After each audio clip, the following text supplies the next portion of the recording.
Evening. Welcome to the Town of Dayton's Board of Selectmen's regular meeting. Today is Wednesday, March 25th, 2026 at 5:30 p.m. This meeting is in person and via Zoom at Old Town Hall, 1111 Somerset Ave, Dayton, Mass. This meeting is being recorded. The listing of matters are those reasonably anticipated by the chair, which may be discussed at the meeting.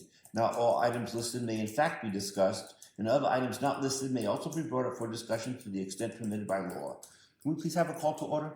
Mark Pacheco, present. Peter Karen, present. And Nicole Mello is not with us this evening, correct? Correct. Not even via Zoom. Okay, can we please stand for the Pledge of Allegiance?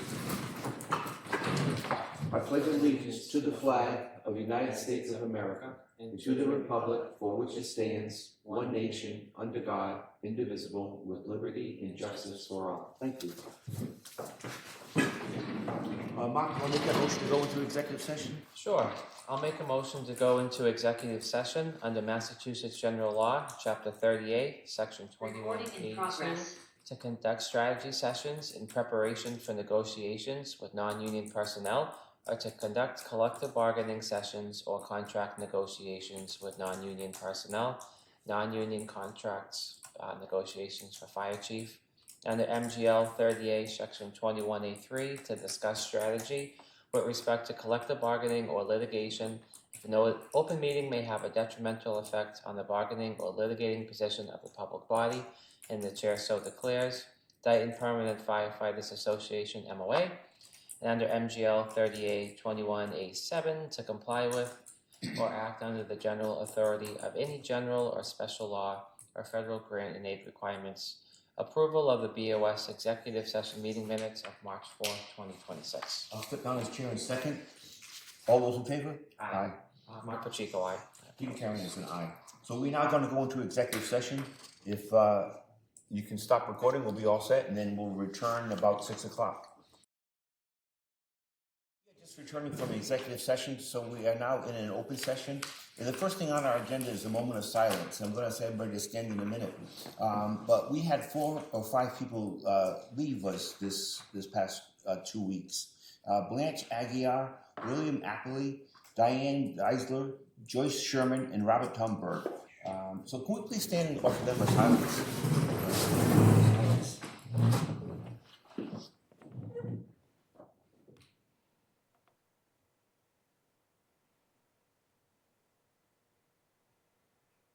Thank you. We're open, so you guys have to open your meeting. Okay. It is Wednesday, March 25th, 2026. We are at the Old Town Hall, and we are meeting with the Board of Selectmen. I open the roll call for the Finance Committee. Do we have anybody on one? No. So we can just do it here. Tracy Carroll, present. Susan Lorenz, present. Thomas Arujo, present. Doug White, present. All right, thank you. This is for the proposed budget of the Bristol Plymouth Regional Technical School. You're on, guys. Amy isn't picking up, I apologize. Alex Magnus, Lieutenant Bristol Plymouth, thank you for having us. I also, with me, I have Nadine Rose, our group manager, and Andrew Bello, our assistant superintendent. And again, we present you our budget. It was approved on March 24th with the school committee, and an increase of 3.6% over last year at an contribution. And I'll let pass it on to Nadine Rose to go over that budget. Hi everybody. Not sure if you have a copy. A copy was sent to everyone. Yes, we do. We do. Okay, everybody has it. So we follow along with that. On the first schedule, which is schedule 1, you can see that the total operating budget of $41,175,350. And you can see the desk and function codes of the operating budget for fiscal 27. It's a 3.6% overall increase from the prior year. On schedule 2, which is the next page, is the revenue sources of how we're going to fund this budget. You can see that we have Chapter 70 aid coming in, transportation aid, and a local contribution from the district. That totals $16,896,420. After you minus out those anticipated revenue sources, it brings us to the fiscal 27 community assessments, which is a total of $24,279,430.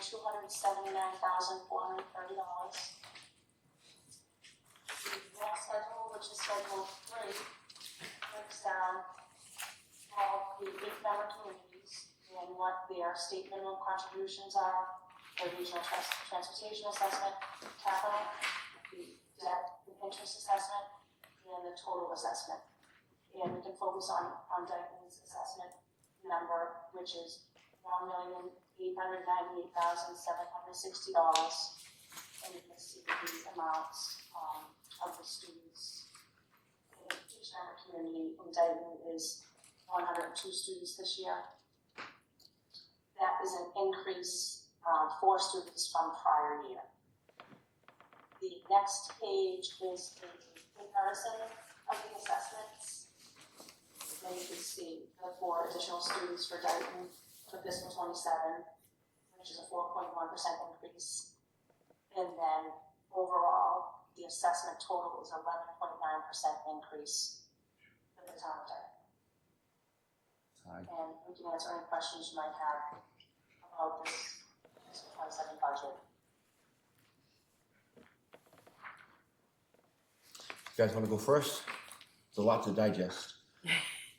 Does anybody have any questions? Yeah, 11% is a lot, and we've been trying to get everyone to come in at 2.5 or less, and is there any wiggle room at all? Well, it's a 3.6% increase in our operating budget. The 11% is the assessment to Dayton, which we don't have any control over the minimum contribution. That's the amount, that's the minimum amount you can charge for the 102 students that attend from Dayton. The transportation, the assessment, a debt assessment, that's in our mutual agreement, that's how much it's broken down per student. So you pay per student. So there's 102 Dayton students, and that's what the assessments are for the transportation and the capital and the debt and interest. So there's no wiggle room because it's the minimum amount that we're charging. We're not asking for anything over the minimum contribution. That increases from the 4 students, the additional 4 students from last year. Yeah, Mhm. 4 students. Okay. Anybody else? Tracy? No. I'm all set. Okay, thank you. Mark, do you have anything you wanna add? Sure. So, Freetown joined the district after the vote for the BP project, correct? Correct. And they now share the capital assessment cost. Correct. Okay, awesome. So that's beneficial to the member towns. My only other question is, with the lottery system now for students enrolling in the schools, the students have a set time where they would accept enrollment in BP. When are the towns notified of how many students accepted? And the reason I ask is for budgeting purposes for the next fiscal year, so we can plan for that. Well, October 1st is really the official number. Throughout the year, throughout the summer, there are going to be students that drop out, whether it's the 10th grade, whether it's the 9th grade, and we can use the lottery. We've already assigned a number, and we just take the next one in line as they drop out. And we get to the next person in line to fill in. So it could be a Dayton student, it may not be a Dayton student, maybe a Berkeley student. It's hard to tell. That's why we can give you a number. I can tell you from our lottery that we did a couple weeks ago. Last week, guys, right? We ended up freshman was 28 students that were accepted. Now I'm not sure if they accepted or not, but were picked out, and now we're waiting to see who wants to come, who doesn't want to come, and then we just go back to the a month. And then October 1st is the official submission to DESE for our student enrollment. And the numbers for October 1 of 26 is what will be used for fiscal 28's budget. So we should have a good estimate right around after the probably end of October. And then the official numbers come out in January when the governor releases her budget. The official numbers come out, and then DESE uploads the official number of students for each member community, and they state what the minimum contribution is for that quantity of students. Okay, that's helpful. I appreciate that. Thank you. How come E&D dropped by $800,000? That is our local contribution that we gave last year. A 61% difference. So we had a little bit of excess in E&D in fiscal 26, in fiscal 25, and we told the Department of Revenue that we were going to bring that number down and contribute to the fiscal 26 budget. So we were allowed to contribute that much money in fiscal 26. Okay. So fiscal 27, we're only allowed to contribute $532,351 because that's the amount that we're at our 5%. We're allowed to only have 5% in E&D, and anything over that we're allowed to contribute to the following year's budget. So we've been trying to help out every year and contribute a little bit to help out the member communities. Are we the last ones for you guys to meet with? You know? No. You have others ahead of us? I mean, after us? They come up, I think Taunton's usually the last one. Okay. We haven't got, everyone's called yet, but usually Taunton is the last one too. I was just curious as to what everybody else's response was to the 3.6% increase. For our operating budget, Right. I mean, it's difficult when we only have a 2.5% levy and you're coming in at such a high number of 3.6%. we're not charging you anything over the minimum for the 102 students, so. Right, I understand that. Okay. I do have one more question. Yeah. You had mentioned if any students drop out of their program. I understood that this was a 4-year program when students enroll freshman year. So do I understand you correctly? If a sophomore drops out or a junior, do you fill in that student's seat? We do replace students in the freshman year, and by going into the 10th grade, we do replace them. We don't replace students after junior, senior year. Okay. We've lost them. And so what happens is they go back to their sending talents most likely, for whatever reason. There's many reasons why they. Okay. Just like there's reasons some kids are not, even after they got picked, even though they applied, they decide not to come. Okay. Yeah, but that was my understanding. It was a definite 4-year program and nobody could jump in during the middle of it. It usually beginning of sophomore year, we can catch them up to some of that stuff. Yep. But not, and we fill in where, and they don't get to pick where they go. They tend to go where we have the holes. Okay. After the freshman year, they tend to have them. All righty. Thank you very much. Can I have another question? Yes. Is your enrollment significantly higher this year overall? I know Dayton's got 4 more students. Is your enrollment significantly higher across all towns? Well, it's fluctuated a little bit. It's always fluctuated. I haven't seen a big difference. There were 1 or 2 towns that got a little more than they usually get. Others right on kind of the mark. I think you guys are kind of almost in the mark as well from last year. From this number, but again, it can change, right? And then so it's hard to tell. And yeah, so. Has there been a change? I just want to remind you that with the new building, we are going to, to bring in more students in the future. we're not gonna bring, because the building is for over 1,400 students, and eventually we'll be able to fill in. And but right now, we'll try to keep everything kind of status quo to as we move in. And how about your staff and student ratio to the staff and teachers? Has there been a change in that?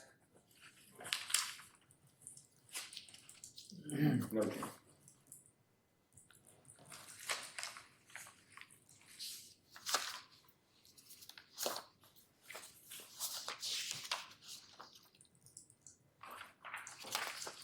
Anybody else have anything that I'm you all want to set. add? Okay. All set. Thank you. Thank you very much. Thank you.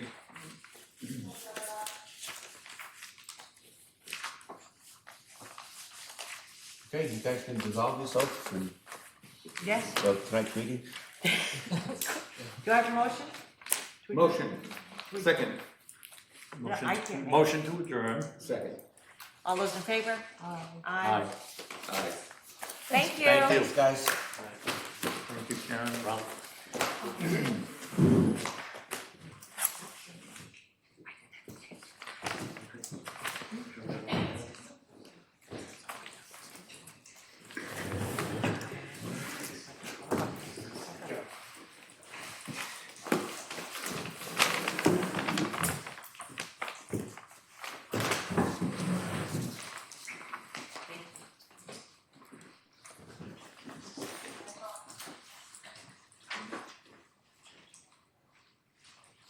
Ready to continue? Okay. Yes, Mr. Perry, you're up, sir. Good evening, gentlemen. First order of business, I believe, is the third reading of the swap shed issues. Now, the last time we did it on the second, we didn't do a reading. Do you want to do a full reading, or how would you like to do it, Mr. Chairman? No, I wouldn't think that's necessary. We can just, it's listed on the town website. Correct. So, no, I don't think it's necessary to go through the whole thing again. So- Perfect. It does still say proposed on that header though, so Yeah, that's, we that's the a lot last meeting, correct, we struck the word proposed, so it should say, start with swap shed mission statement. Okay. Second issue is composting. Again, the snow's gone, grass is green, and it's time we got that going. And I didn't realize it until a few minutes ago, we're gonna have a little show and tell. Okay. Be careful before you go through the composting, it is a review, discuss that. I'll make a motion to enter for the third reading of the Dayton swap shed policy. I'll step out as chair in a second. Any discussion? All those in favor? Aye. Sorry. No problem. Little show and tell. Again, just to refresh everyone's memory, the Waste Reduction Committee has been working on a number of things, including reducing or trying to reduce the waste load that goes out that we, the town, have to pay for. And according to the DEP, approximately 25% of household waste that goes out is actually compostable material. So we're paying, take potato peels, and I remember I made some issues, mentioned some issues before, potato peels, cucumbers, we're paying for water, to throw away water, when we could in fact be composting it. And this, I haven't opened it up, this is one of the composting bins that is available to town residents. Normally these cost $67.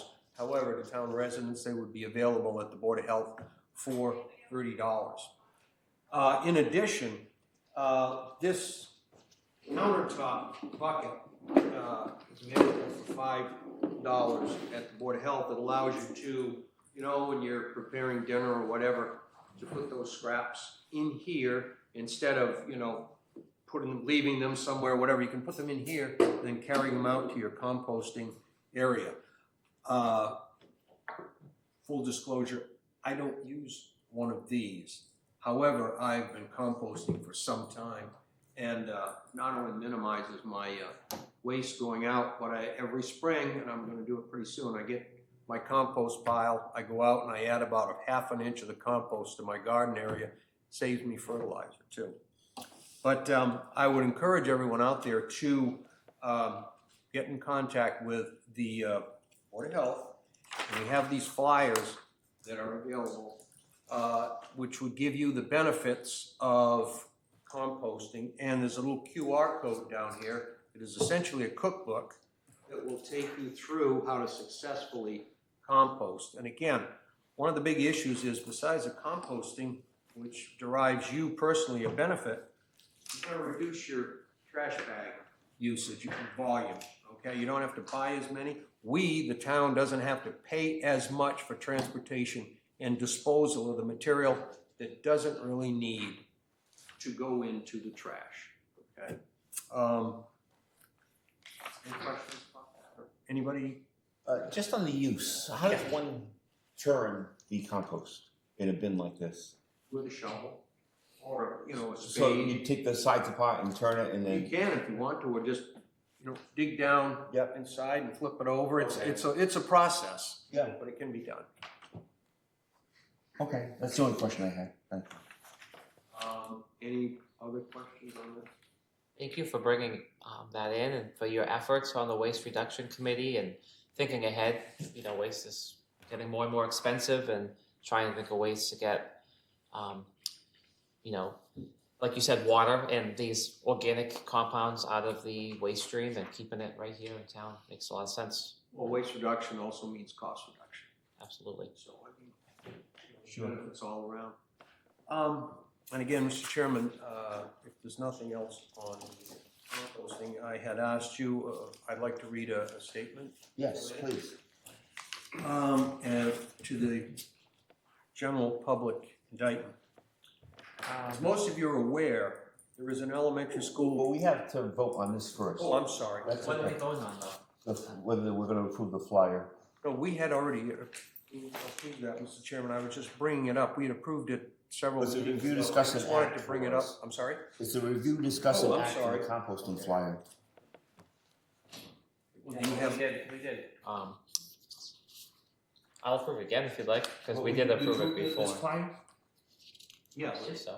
We, I do remember we this. approved the text, and the flyer This one was, here? the flyer was approximately 3 pages long. Okay. However, we reduced 2 of those pages down to this QR code, which is Right. essentially the cookbook. Okay. But the material itself that was presented to you several meetings ago has not changed. Okay. I'll make a motion to approve the flyer and the presentations presented. I'll step down as chair in a second. Any discussion? All those in favor? Aye. Thank you.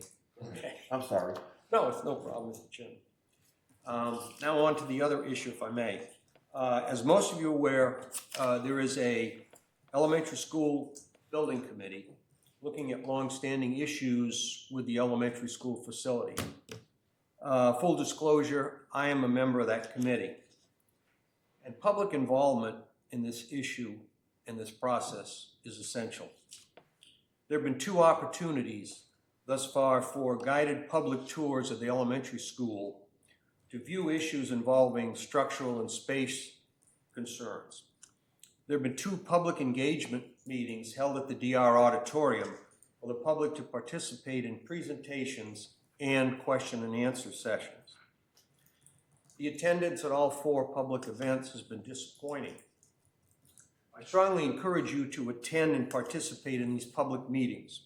You can direct questions and receive first-hand responses from the school committee, school building committee members, or contractual exploratory team members. Again, direct answers to your questions and not suppositions, rumors, or misinformation regarding this project. The date, time, and location of the next public engagement session has not yet been determined, but will be posted on the DR School Project website. Please make an effort to attend. Again, I need to emphasize, you attend, you ask a question, you will receive a direct answer. You don't have to go to the Dayton pages, Facebook, listen to somebody filling up their gas tank at the gas station, what they think. You can get the information firsthand, but you have to attend the meetings to get it that way. Any questions? No, thank you. Thank you. Thank you. Elizabeth, you're up. My opinion is the dumpster regulations I want to either table or take under advisement. I haven't had a chance to read them enough. Evening. Hi.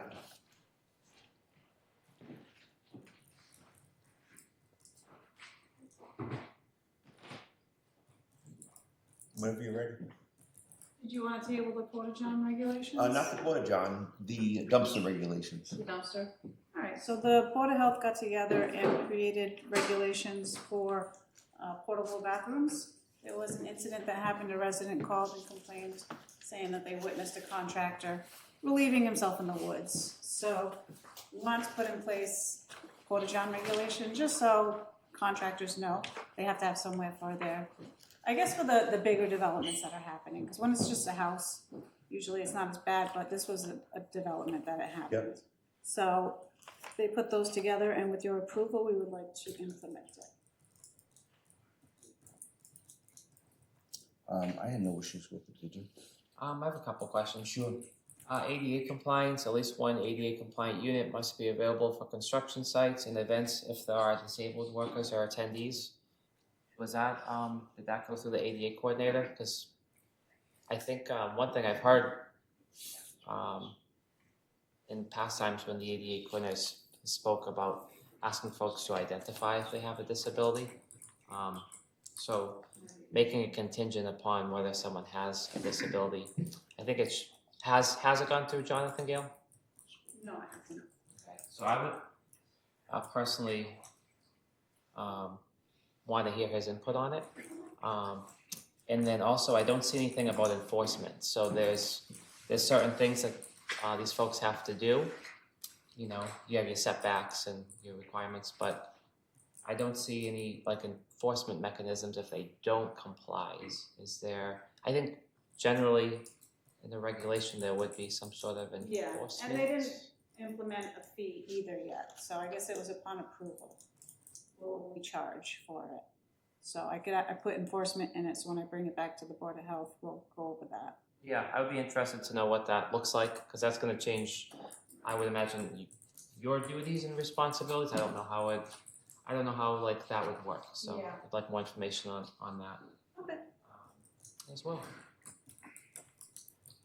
Table that one?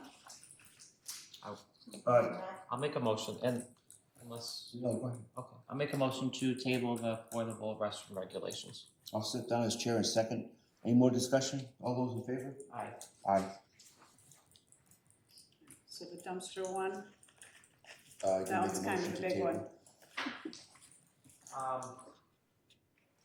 Yeah, I did have some feedback though on it before we table, just so you can bring it back to Yeah, your board. I gotta find it again, so I need a second.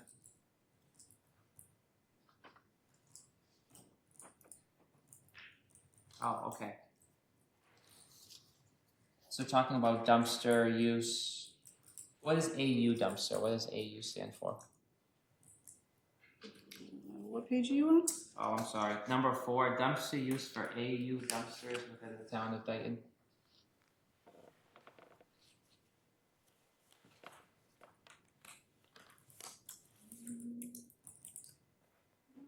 I'm sure. Okay.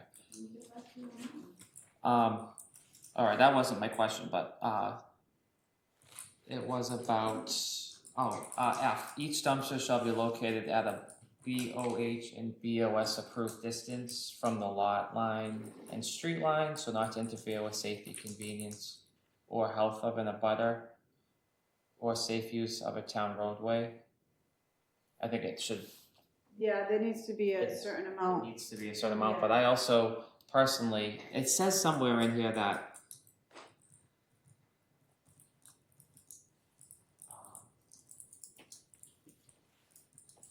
it seems like where you place a dumpster in all occasions, you have to ask the Board of Health for their permission for. This, it says that in here Their somewhere. idea was every property's different, Mm. so it all depends on where your driveway is in your street. We've had complaints where dumpsters are too close to the road around a bend. So I think it was all contingent on your property. I'd just be concerned for every person get a dumpster having to go through the Board of Health and having you guys come out and do a site visit. There should be, If there's a way, like I totally agree though, like if it's close to the road and there's vision issues, like, you know, or it's a safety issue. maybe we could But put a that range. language, yeah, that would be nice. Because I think there's a lot of folks who, Right now, there are dumpsters that are on town property, which they should not It be. should not be, no. And that should be addressed almost immediately because Tom Ferry has said to us before, they're a hazard. Sorry, Tom, I don't mean to put words in your mouth. Okay. and I was driving to work recently and there was a dumpster in the road, you know, just right on the side. And I don't know what the reason was, so it definitely makes sense to have regulations. Yeah. But those are my main thoughts is a way that not every dumpster has to go Right. through the Board of Through, Health. yeah. placement. If it doesn't, just to make it easier for folks, you know, I don't want it to be too burdensome, but there should be some guidelines in place. Okay. I'll make a motion to table the dumpster regulations. Don's chair and second. Any more discussion? All those in favor? Aye. Farmers market. Farmers market, the fun stuff. So the Board of Health wants to have a farmers market. They want to host a farmers market. And the chair and I, Tammy, we met with Bristol Aggie on Friday. And they would like to collaborate with us and do like a co-host farmers market. We had a lot of feedback, interested parties. I sent Leanne a list. I believe there was 28 people who emailed me saying that they would love to participate. So it's just something we can offer the residents and give the opportunity to our little small farmers to sell some of their stuff. Where would it be located? You have the Bristol Community Agricultural High School and Under the Sun both expressing interest in partnering, but it doesn't say that where it would be located. The original idea was to have it here. Here at Town Hall? Yep, but then Bristol Aggie reached out to me and said that they would love to, you know, get involved with us, and they would absolutely be okay with hosting it. They would host it weekly?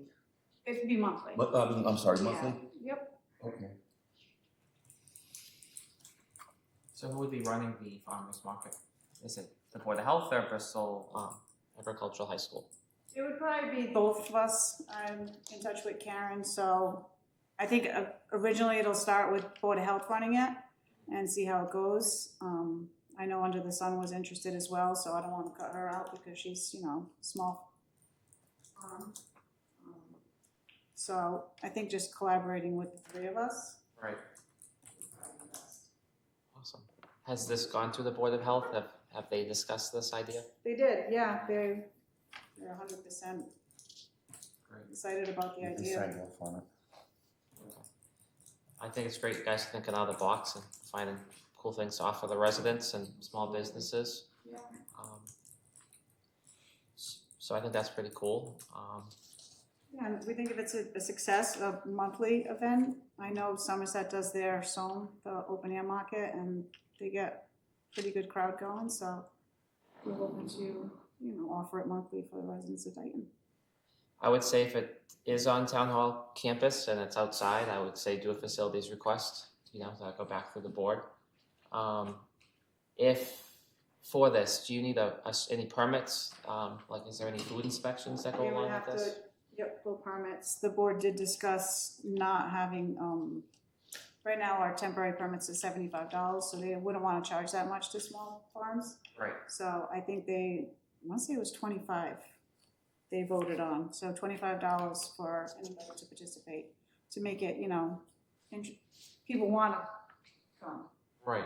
You know, if you make it too expensive, then nobody will come, so No, you want to make it affordable. definitely. And the other thing with Bristol Aggie is parking would be better there.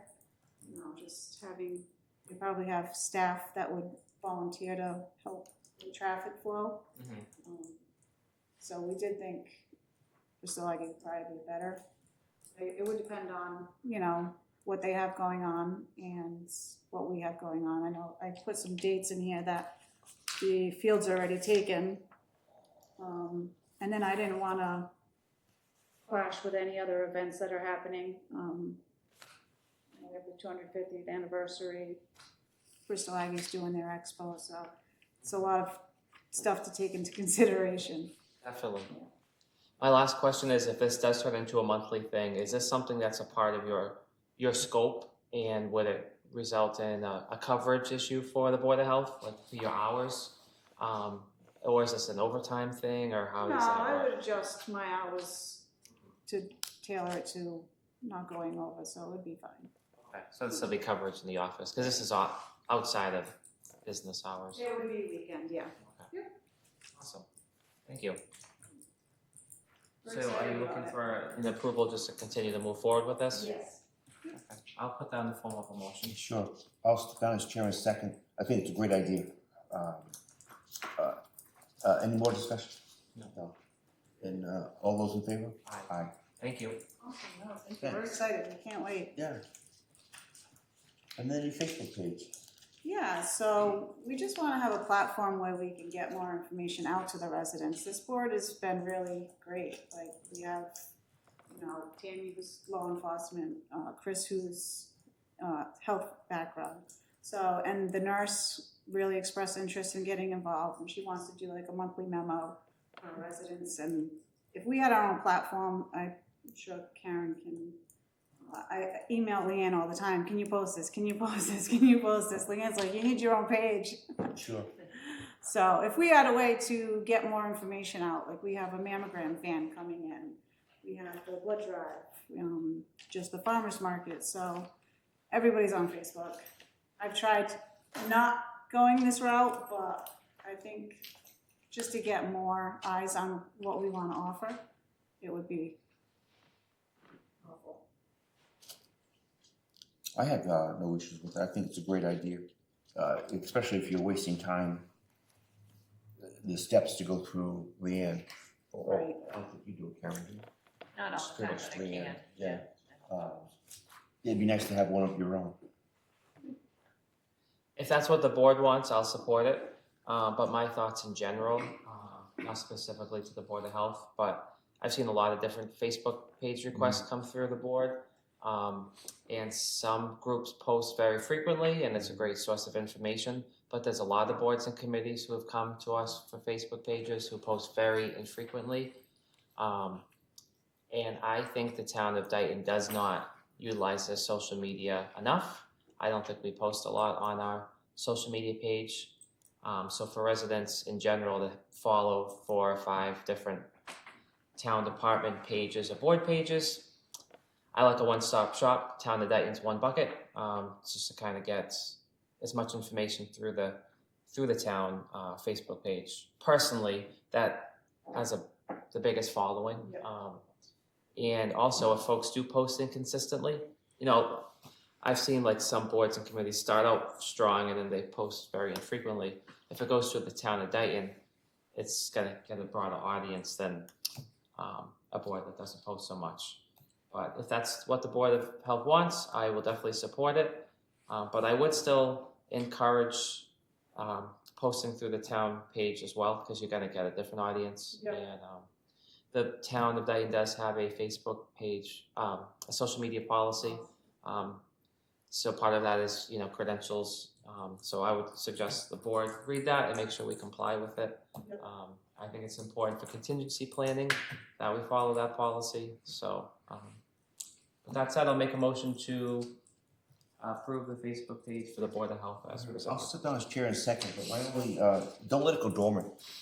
What was that? Don't let it go dormant. No, Because we have if- so much if you don't keep up information. with it, and people will stop going to it, and then it just kind of hurts the town in general, because they're going to think, it's Yeah. not the Board of Health that's not updating it, it's the town that's not updating it. Yeah, no, daily I get information, like when we have bad weather, I'll get warnings, Right. and I was like, wow, I would love to share this with everybody. Yep. So I definitely am excited to get started on it. Right now, you link to the Dayton website homepage, correct? Yep. So what does that take you to that's going to be different than the Facebook page? What, the Dayton webpage? Right. Right now, you can go to the Dayton webpage and you click on the Board of Health. Yep. And it takes you to a page. How is this going to be different than that page? Just a bigger audience. I think it's just not everybody goes on. If you Google something, a lot of people will call me and they have misinformation because Google doesn't delete anything. So they're looking at a file that was posted 4 years ago and says, well, no, it says $75. And I'm like, no, that's an old one. So it's, I think more up-to-date information on Facebook would be one thing. And the Dayton webpage is nice, but on the main page, you have to click on so many different tabs. You got to go into the health department, then you got to go into applications or permits, and then click on this. So it's constantly taking you to another window. But you're still going to update those? Yep. Okay. I stepped down as chair. All those in favor? I had a motion, I believe you seconded it. Yeah. I'm in favor, aye. Okay. Aye. All right, thank you. Thank you so much. Appreciate it. You're welcome. Mr. Smith, you're up, sir.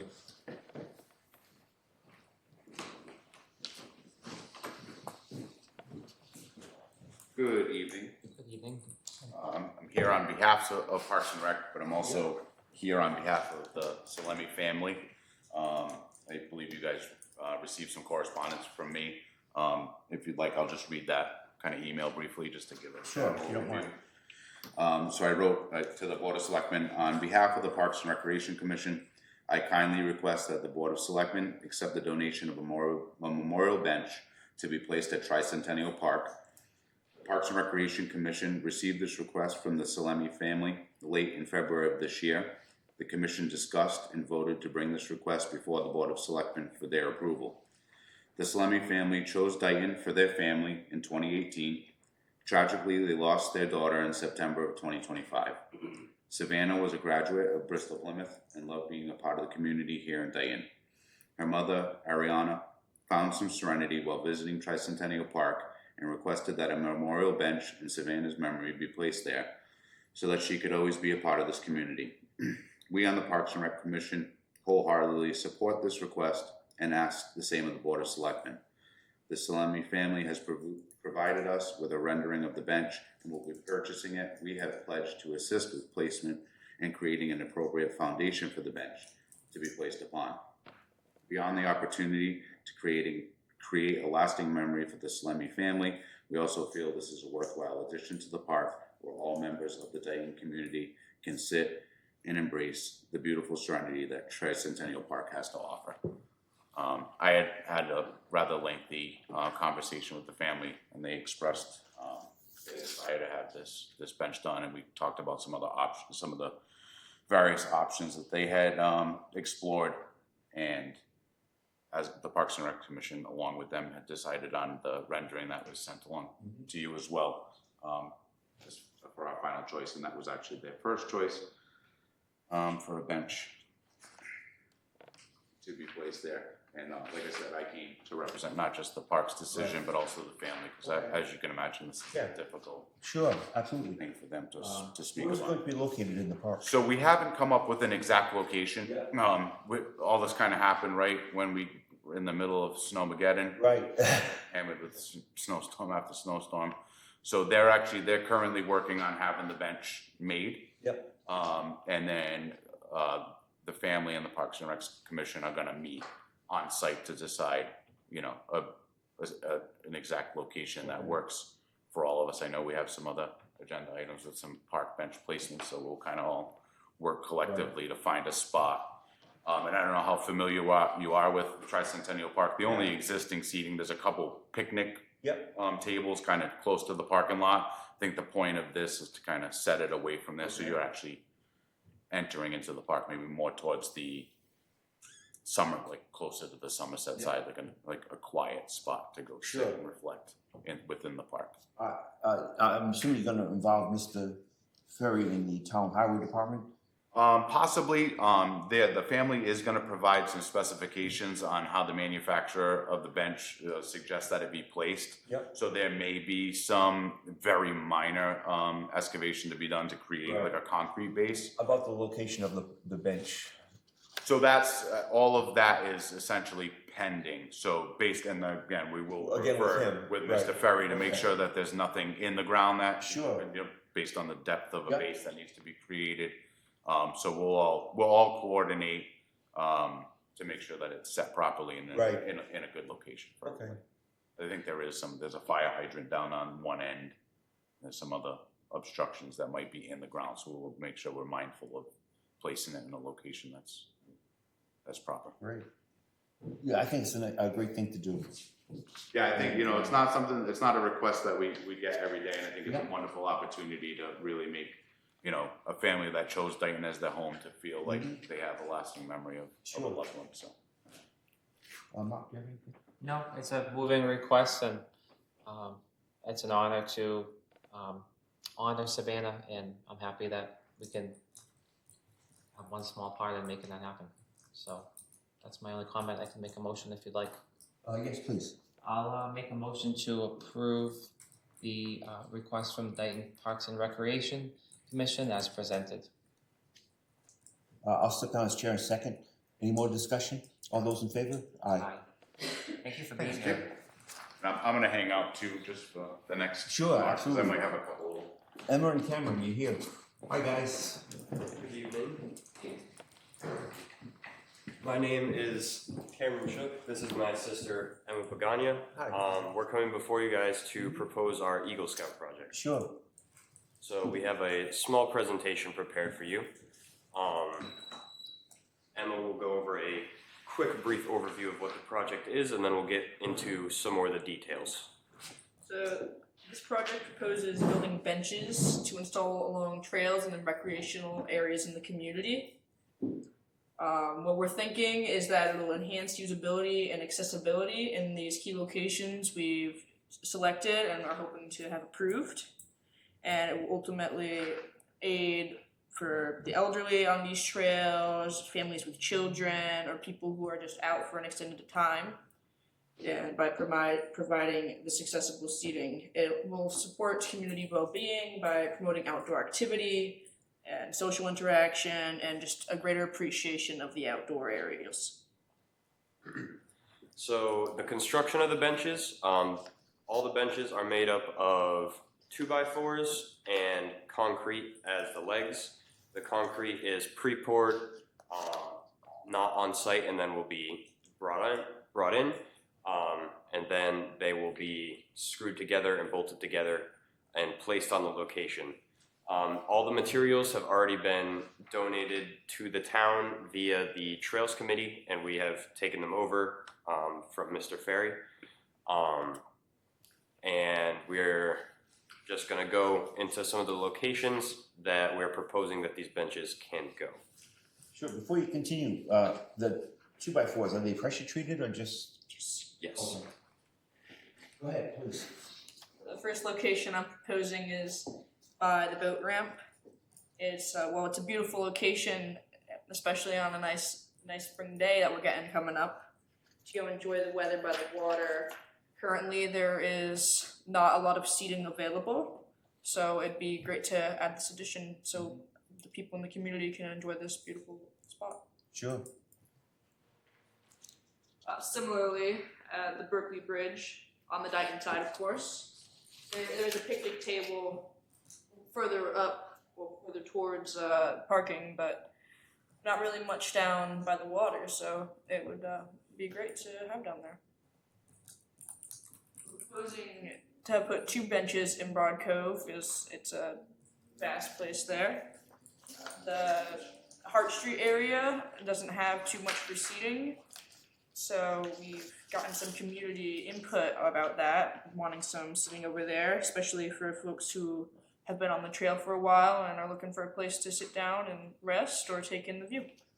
And then our other Broad Cove location, just before we finish up with that, is located off of the first entrance of 138. It is around halfway down that first trail right there. I don't know the color off the top of my head, but it's the trailhead's right there. Yeah. There isn't much seating available up until that point, and it will be able to provide, as she said, accessibility, a spot to rest for anyone who's enjoying nature, and it is also known to be a good spot for bird watching. So we hope to kind of give that opportunity to more individuals. Sure. And then we're proposing a location for Tricentennial Park. I know Mr. Smith just recently, actually just before us, was proposing a bench there, so we will definitely work with him for that location. And our final location we're proposing is here at the town hall, down at the track. I know we have a small jungle gym down there. Last time I was down there, there was little to no seating available.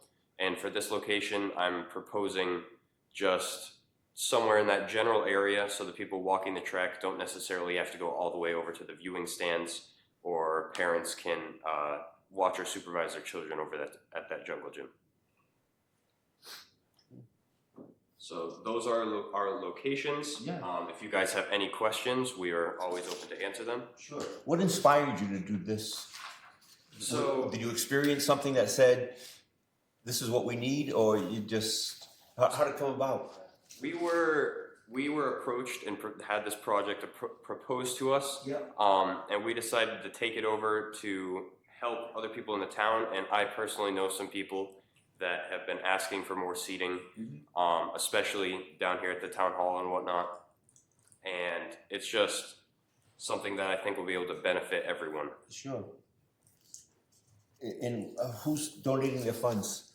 So we don't need any more funds donated. Yeah. All the materials were provided by the Trails Committee already, and we have them in our possession. Okay, cool.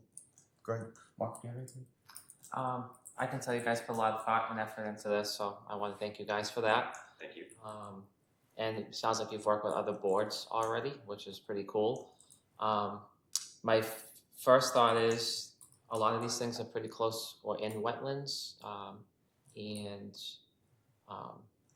I would just want to make sure you guys just ask the conservation agent before you do anything, that if she has any concerns, you work with her, Lisa, and our building commissioner or building inspector. Just make sure if they have any questions or concerns, work with both of those departments contingent upon our vote. So that would be before anything goes in the ground, just check with them. So I have personally met with the Conservation Committee already. I've presented this project to them. They have approved the Broad Cove locations, and determined that there's not going to be any sort of wetland or ecological impact. And for any of the other locations, there should be minimal impact whatsoever. The benches will be placed on the ground and slightly leveled. That is all. There won't be any digging whatsoever needed, and it shouldn't interrupt any of the ground whatsoever. Awesome. Other than Broad Cove, you mentioned the Berkeley Bridge, and there was another, the boat ramp. Were those brought in front of the Conservation Commission too? Those two locations have not been. I don't know if you have to go in front of the commission, but I would recommend just run it by Lisa, the conservation agent, and she'll, as long as she's happy, she'll tell you if it have to go in front of the commission or not. Same with the building commissioner. As far as the locations, I'm happy with 1 through 5. 6, I've advocated in the past for Town Hall campus and building on Town Hall campus. For the Eagle Scout projects, we had another one in the past. There was a ball pit, a Gaga ball pit. I really like the architectural integrity of our campus back there, and I advocate not to change it. And I think there is a lot of seating. I do hear your point that there's not a lot or any in that exercise court over there. But in general, I think there's a lot. So would you guys be willing to do locations 1 through 5 and not putting in a bench at Town Hall on location 6? We will definitely do locations 1 through 5. Do you have any other proposed locations that you might rather to see one than location 6? If I may, if we want to kind of keep it in this general area, it would be nice to have something at the community garden, because there's currently no seating. Awesome. There, and it's not far from the trailhead as well, so it kind of serves the same purpose. Might get some overflow where people park up top and walk down, but it kind of can serve multiple purposes. Absolutely. Okay. Are you guys open to? Yeah, we are 100% open to that. That works out for us. If you guys are all good with We have that. the materials for 6 benches, so we're hoping to build 6 benches. Oh, okay, right. Yeah. We have Parks and Rec Commissioner Yeah, and suggesting I it. owe these young folks an apology, because my correspondence with them has been less than spectacular, so I know that they reached out. I did lose a couple, like, in spam, and then things just kinda got out of hand, so, Is the community garden staying? for now, until we decide to sell the property or something, I don't know. It's gonna be, well, the other nice thing too is I was gonna note, as Selectman Pacheco is starting to talk to, though I guess the one nice thing about the design of these benches is they're sturdy enough that they're gonna stay in place, but however, they can be relocated. Yep. So I like that, the design aspect of these, where like if we need to move something, it's not a waste of your time and efforts.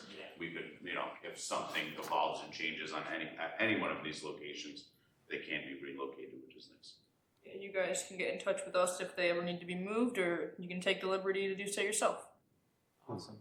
Well, you guys did an awesome job. Thank you. Thank you. And good luck with the project. Thank you.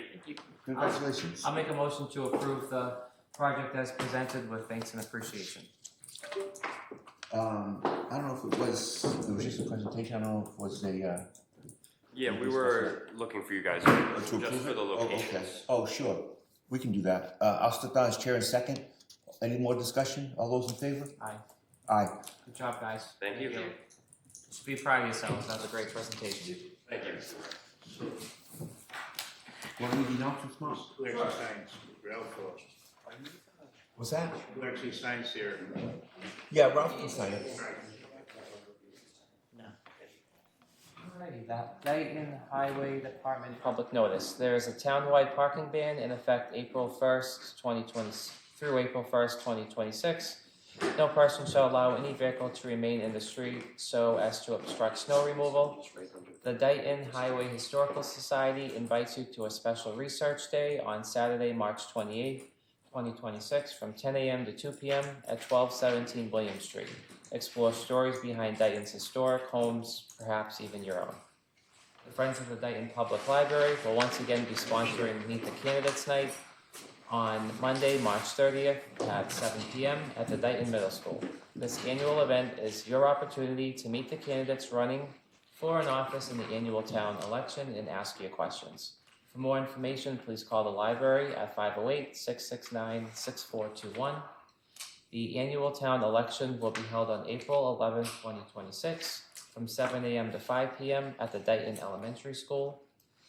There will be a Dayton Community Blood Drive on Saturday, April 11, 2026, from 9 a.m. to 2 p.m. at Old Town Hall, right here where we are, 1111 Somerset Ave. Call 1-800-RED-CROSS to make an appointment. The Dayton Lions Club Food Bank will be held on Saturday, April 18, 2026, located at Town Hall, 979 Somerset Ave, lower level. On Saturday, April 25th, 2026, from 10 a.m. to 2 p.m., the Drug Enforcement Administration, DEA, will coordinate with the Dayton Police Department for a one-day collaborative prescription drug take-back event. This event provides an opportunity for the public to surrender pharmaceutical-controlled substances and other medications. Thank you. This is the first of two public inputs. At this point, is anybody out here that wants to be heard and on TV? Yes, sir. How are you, sir? I'm doing excellent. How about yourself, Patrick? Not too bad. I haven't been visiting you guys in a while. Yeah, I know. I kind of feel left out.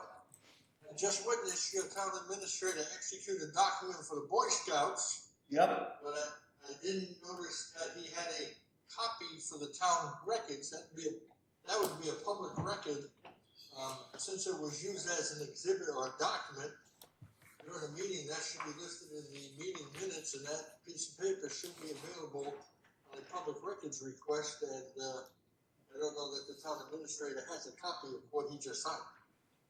I'm not sure. The other thing I noticed, a couple of things. I did talk up to Karen this afternoon, and she fixed the agenda for the 21A2 executive session. You have to list the titles on non-union personnel and also union people when you go in 21H3. And then your meeting started with, after executive session, it showed a joint meeting with the finance committee, but I don't see on the finance committee where the finance committee had posted an agenda stating they were having a joint meeting with you guys. So that's my feedback. I'm not issuing any open meeting law complaints. Okay. You know, Peter, you and I go back 50 years. Yes, sir. Which is scary to think. It's probably even more than that. But, you know, you guys have always been receptive. So I'm sorry to see that the other member's not there tonight. I understand she has basically decided that being an elected official as a member of a public body known as the Board of Selectmen is a lot of work that I don't think she anticipated. She had a couple personal issues that she had to attend. So, I mean, the fact that she's leaving, I'm really sad to see. yeah. Okay. But I just wanted to stop by. Your town administrator and I think, have had a conversation once in the last year, if it's the same one. Karen, shake your head yes or no. I believe so. Yeah, I thought I had. But the only sad thing is I don't get to see you guys because all I see is the cameras on the town administrator and Karen and two other spectators. They're better looking, that's why. But anyway, I was going to come up last week for the last meeting, 2 weeks ago, for the last meeting of the Board of Selectmen in Swansea. Mountain was last night. But you all had too much snow for me to even think about. Okay. You know, right now in Tuscaloosa, Alabama, it's 77 degrees. Yeah, go ahead, rub it in. Hey, you know, you're welcome to come down. You know, I'll tell you, I don't know if you think about it. You really want to make a field trip as a official visit, because I can show you guys a lot of stuff that they do here that's different, such as they got some streets, you know, as far as speeding and stuff. They have calming devices that you never thought of. They've got trees in the middle of the streets. They just stick a tree and put a roundabout right there, and that slows you down. There's a couple of streets that there's 2 parking spaces on the right, then there's 2 parking spaces on the left, and there's 2 on the right, 2 on the left. So you can't drive down that thing fast because you're going to hit a car. There's a lot of things that we do here that are very beneficial. Anyway, keep up the good work, Mr. Pacheco. Keep up the good work over there in the great city of Taunton. All right, thank you, Patrick. Give the mayor my regards. Because I know she loves me right now with the legal stuff I have sent to the school committee. But you guys, I don't think you've had an open meeting law complaint from me in, 2 years? You guys are doing a good job. So, but I'm not going to stay for the rest of the meeting. But keep up the good work, and I'm planning on coming up sometime in May. And when I come up, I'm definitely going to make it so this week that you guys have a meeting scheduled so I can stop by and say hello. Okay, thank you. Peter, one last question. Do you still have the same chief of police? As when? As when I came over to the meeting when they had the big issue with the appointment? Yes, we have a chief who's been with us 2+ years. You think that didn't I come to the meeting? You guys had to have it in the school because it was so big. Right. Yes, that chief was appointed. And he's the same chief? Yes, he is. Good job. Good job. That's very good. All right, guys. Have a good night. All right, thank you. Is there anyone else on cable? All right. Town administrator's report, unless you have a selectman's report, Mark. Nope. Okay. I'm sorry. Yeah. We have a very quick selectman. I'm sorry. Again, a town administrator's report. I met with the town administrator over in Berkeley. We're putting together MOUs. I know he is one for the animal control officer, and 2, he has expressed interest in the sort of sharing our health agent. So we're going to continue that conversation. I'll reach out to Liz to talk about it with her as well. But the hope is end of April that we have a joint meeting with Berkeley. We're hoping to do it on a neutral ground, maybe at the Bristol Aggie School, or we're going to meet at Checkpoint Charlie on the Berkeley Bay Bridge, maybe. I don't know. And we'll discuss that. So we'll have the, I'll have the MOUs to you before that meeting, so you guys can start taking a look at it. So I just want to give you an update on that. That's really exciting. That's awesome. It is. Great. On to old business, there's none, so we'll move right into new business. Is anybody here for anything besides the budgets that we have to go into? Mark, are you here for? I am. Okay. The budget, The budget's going to take a while, so do you want to take something out of order? I am happy to, yes. So that Mark can make his presentation, I guess, right, Mark? Yeah, I just want to go over the Okay, new we're just budget gonna- submitted in the memo, yeah. Okay. Yep. Through the chair, if I could just quickly go over. Oh, yeah. Sort of the one sheets and sort of lay down some groundwork as you move ahead through the budget process. The first budget we're shown is shown the no debt exclusion. The school, the Regional School District voted to apply the $750,000 to this current school year. So we don't have that. Available to us.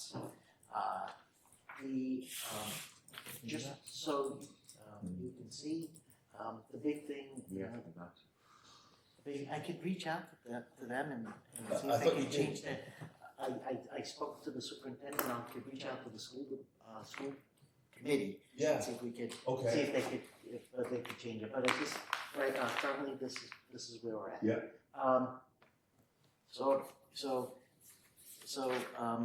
The budget, reflects the best numbers we have. We are using we're using free cash. As you know, at the beginning we had $975,000 of free cash. We're applying free cash to not to the operating budgets, but to the elements of the budget where we can apply free cash. So stabilization fund, OPEB, unemployment, and reserve fund, and then snow and ice. So with that, the debt exclusion was not approved. We have a excess levy capacity of about $40,000.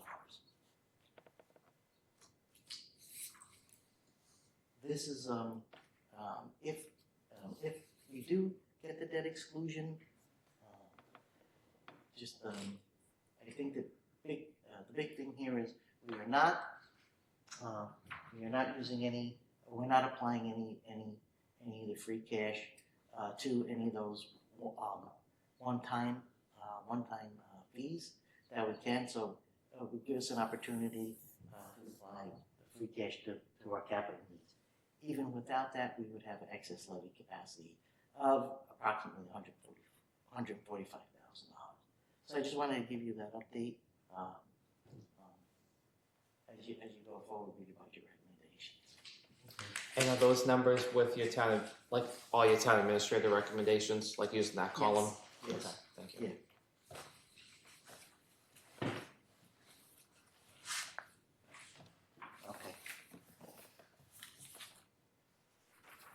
Okay. Want to skip right to the library budget so that Mark can make his presentation? Sure. I'm just gonna be ignorant for a second though. We had $750,000 turn back, right? Right. Approximately 7. Yeah. So, weren't we gonna vote on that, like where to apply it? I had reached out to them. I thought on their March 10th meeting, the school district voted to apply it to this year's assessment. So what will happen is that it will become free cash next year. So we'll have For us. for us, right? Does it equal out to be like the same thing, like what we've been Well, about to do? yeah. The thing is, if it was applied to fiscal year 27, that kind of gives us sort of, it doesn't go into free cash, so it goes more into the excess levy capacity, gives us different opportunities on how we want to apply the funds. Mm-hmm. Where, as you know, free cash, we try to we stay within the guidelines of free cash and how we can apply it. I remember that MGL was in that memo that we got and it said something like over a certain percentage, they turn it back to us. Over 5%, Over right, yeah. 5%. So even though they turn it back to us, they didn't really. They get So to with the, plug yeah, it so, into their budget. yeah, it gets, the, it's funny, within the memo, the regional school district sort of determines where it goes, so. Okay. So it kind of comes back to us, through a reduction in the current year's assessment. Okay, so that's, the law says something, but the regional agreement says something else, and that's, I mean, the law says it gets turned back to us, but it's the. The regional, yeah, it gets regional turned back to agreement us, but the regional school district says, decides. does it go to the current year's assessment or next year's assessment? So it goes back to the assessment, you know, so. Okay, I appreciate that. Do you know what number the library is? Thank you. I'll make a motion to take Department 610 out of order. I'll sit down as chair in a second. Any discussion? All those in favor? Aye. Aye. Thanks for being here, Mark. Oh, thanks for having me. Absolutely. Thanks. All right. Oh. So it's good to be back. Yeah. All right, so, I mean, as you know, you were all here. The last time I was in front of you, I posed a recommendation, and I got some pretty solid, resounding feedback all across the board. That one particular line was... Yeah. Nobody had any appetite for that. I understand that. I didn't want to propose this, come back with that same budget and waste everybody's time, only to, so I understand it's part of the process. I'm appreciative of the process, and so this is how the process goes. So I'm not going to say I went back to the drawing board, but I did go back and sharpen the pencil a little bit, and I presented the memo. Basically, what I'm doing is if the debt exclusion fails, you'll see the library budget increases by a total of 2.84%. That number, again, like with my previous presentation, that doesn't tell the entire story. I was actually able to cut, and I say cut for lack of a better word, I'll get back to that. I was able to cut 17.6% of 610 lines from last fiscal year to this, from this current fiscal year to the next fiscal year. I was able to do that through attrition. The main thing I'm looking at is line 5106. I have a retirement that actually is on the agenda that you'll be voting on. Trustee voted to accept that retirement already. What I would propose to do with that retirement is I would make that a part-time position. And then in line 5107, I would take that, remove that from the appropriation entirely, and I would shift that into grant funds. So that would be completely off the appropriation. That would account for new reductions. In order to offset that, I'm taking on the employee benefits. Right now, if not for that retirement, the projected employee benefits would have totaled $44,814.60. With that retirement and cutting that to part-time, that would eliminate $9,820.13 from that, bringing a total of $34,994.48, that which appears in line 5174. That's a new line. So basically, what I did with this budget is I was able to cut the reallocation and attrition. I was able to cut 17.6% of the library budget, and then in taking on the utilities, which I talked about in my last presentation, and taking on these benefits, I'm able to meet the minimum requirement for state certification. Now, if I don't take on the benefits, I don't meet that minimum, but the town will be paying for the benefits. Big picture, town paying for benefits either way. Right. So I figure I'll take them on, and I can maintain certification that way. So I figured town's paying for me either way. If I couldn't take on those benefits, I probably wouldn't have proposed the cuts that I made, because it would have put me below the threshold. But taking on the benefits allows me the flexibility to do that, and I figure it's a good thing to do. I know my main priority is to the library. I'm the department head for the library, but I am part of the town, and the town is, it is a piece of the town budget, and we're all working to make that budget work. So I felt whatever I could do to present a fiscally responsible budget that works for the library, but also for the town, I felt it was my duty to do. I do want to point out, if the debt exclusion passes, I do want to say real quick, you'll notice that line 5107 is in there at level funding. 51 what? 5107. 07. That's in the level funding. Yeah. Yep, I did the same exact thing with 5106. So you notice that's the same number? Yep. I'm making that part-time, but what I'm doing is I'm taking that position, I'd be splitting it into one part-time position and then a second page position that doesn't appear in the appropriation. I'm going to take that second position on in grant funding, so you don't have to worry about that in municipal appropriation at all. So it looks as if I have cut through attrition. Technically, yes, but I'm actually making up for that with utilizing my grant funds. So that's where I stand on that. And the grant funds, I know that came up, I think it was Chairman Roach who brought that up, what I was using grant funds for previously. What I was doing is I was holding them in contingency for the library building project, because the last thing the trustees and the building committee wanted to do was come back to the town saying, we need some more money. That was a non-starter for everybody involved. So I held all those grant funds in contingency, which I did spend some on. I don't regret doing that. It's a building project. Things could happen. We were fortunate they didn't. But now that that project's pretty much done, except for a few punch list items that we have money to cover, those grant funds, I can leverage those grant funds. I think it was also Ms. Lorenz who asked, why didn't those grant funds appear in the budget as presented? I didn't really articulate my response as properly as I could have. My response would have been, or should have been, and it will be now, that lines 5300, 5350, 5420, and 5870, I'm able to come in at level funding or cut them entirely when I have absolutely no business doing that. The grant funds that I have coming in subsidize those funds and get me the services that I need in order to present services for the library that the town has really jumped on board with ever since the new building opened, which is exciting to see. So that's my plan there. I do want to note that the 5106 cut that I'm taking would put the library short-staffed. However, I do have a plan for that. And you're probably not surprised that I have a plan. I'm a planner. I do have a plan for that. I think I alluded to it in the memo, but I wanted to elaborate on that. Grant funds come in every year, as long as I'm certified, and every year they steadily increase. In fact, this past fiscal year was the first fiscal year they came in at over $20,000. It came in 22,000 and change. I should have had the exact number. I'm sorry, it's 22,000 and change. It was the state level funded that line in their budget for this current fiscal year, and it loads in two tranches. The first tranche already loaded, loads around November, December. The second one will load basically any week now. It's usually the end of March, beginning of April. So then I will know exactly what I got for this current fiscal year. I already know for a fact that the state is looking to increase that line in their budget by 5%, which would increase state aid to libraries for next year. So if that comes in at around 22,000 for this year with that second tranche, I know it's going to be more next year. I feel confident taking on a second page position in those grant funds. I don't want to do it now. I don't feel comfortable enough now because I don't want to risk insolvency with those funds.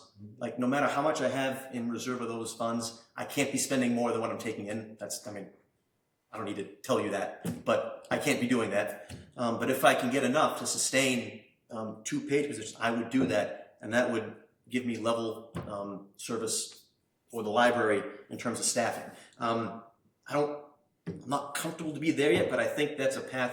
I think that's a path forward to do, and that also applies if the debt exclusion passes. Because what I would like to do, if the debt exclusion does pass, I know this has come up in the past when I've been before you that there was, and I'm not going to speak for what happened before my time here, but I know there was talk there was a position added that maybe was going to be given back or something.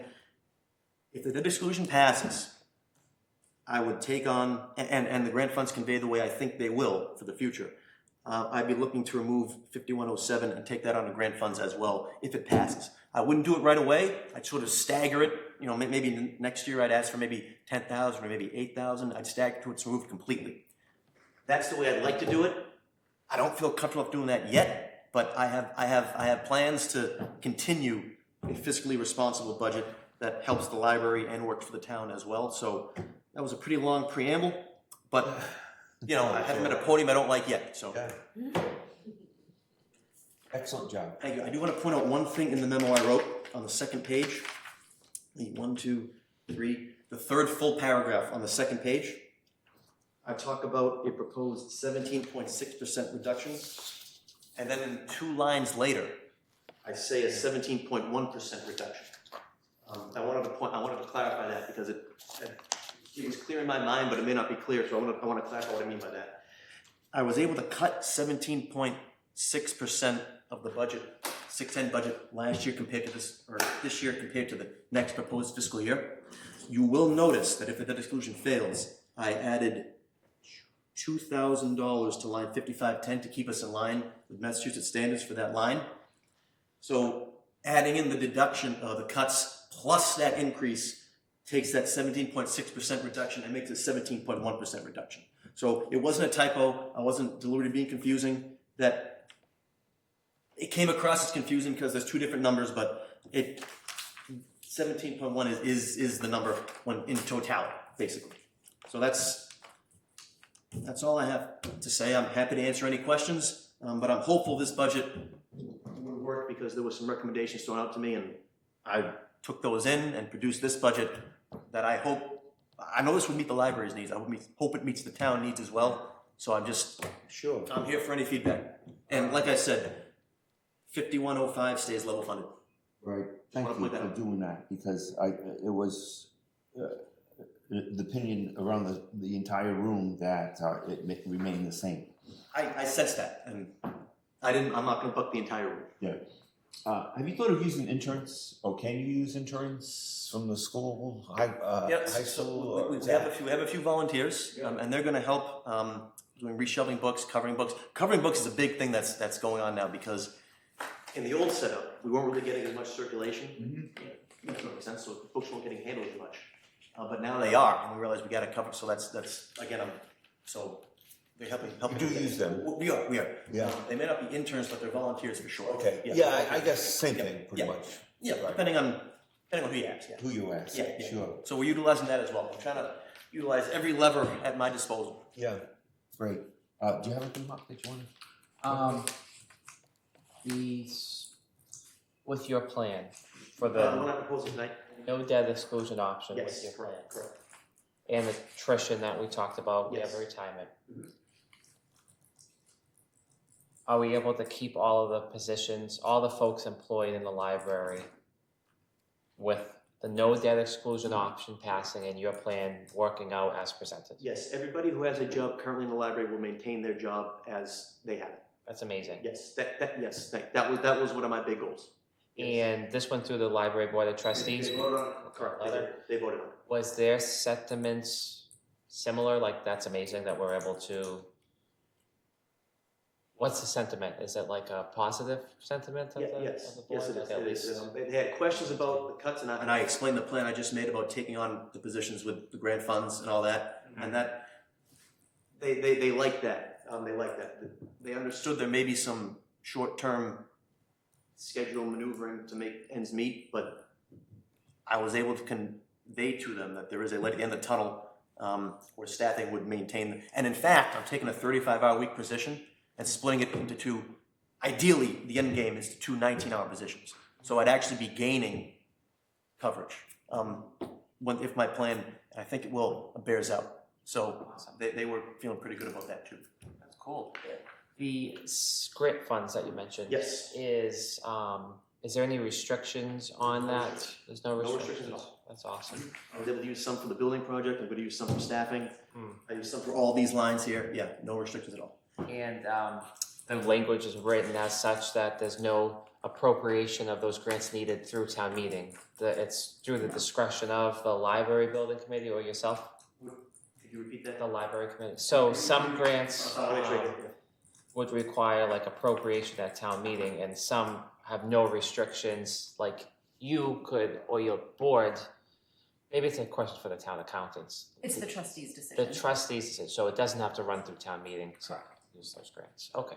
But there is wording in order to be certified, I can't use the grant funds to offset to inject into the appropriation recertification. It needs to be the municipal appropriation, which is why I went through all these reallocation to get to that level. And I feel good that I did that without having to propose any layoffs to anybody, and I made the entire room happy by leaving 5105 alone.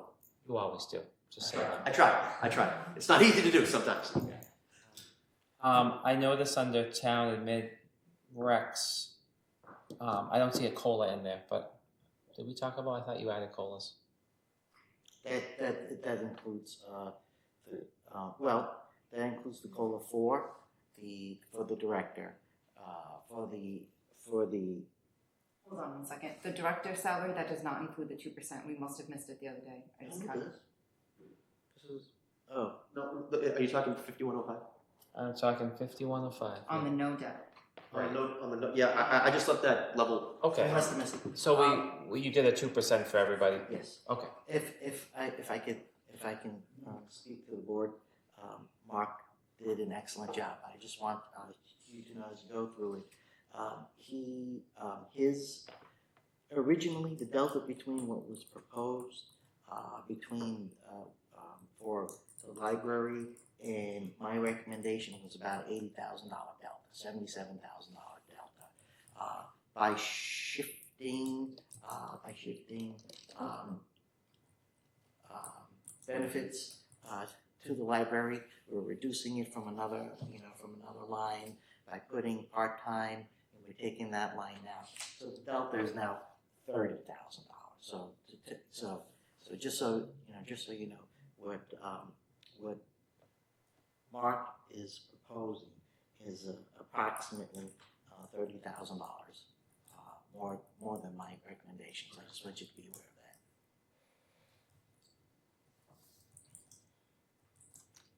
These budget discussions are tough, and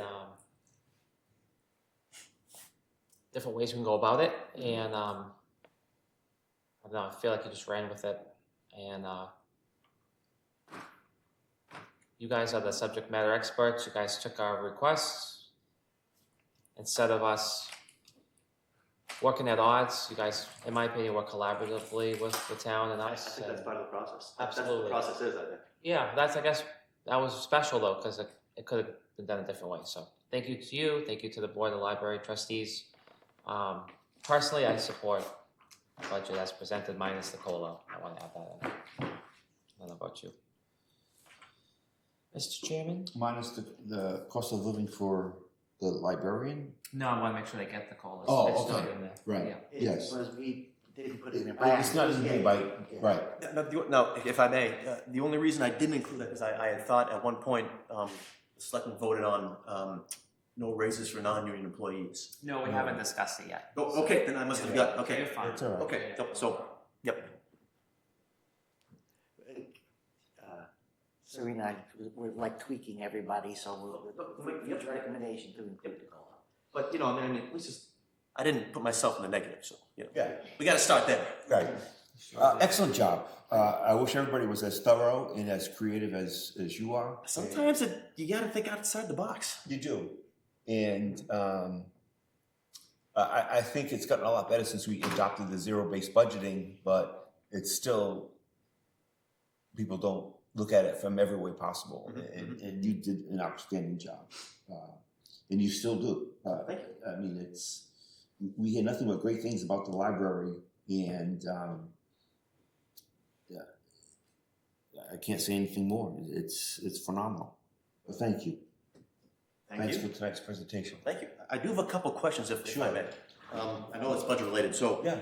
if the debt exclusion fails, I don't know I know this is all hypothetical, I know, but they are scenarios that could play out. Yeah. If the debt exclusion fails, I imagine, or not imagine, I see it happening where there could be a hiring freeze. Yes.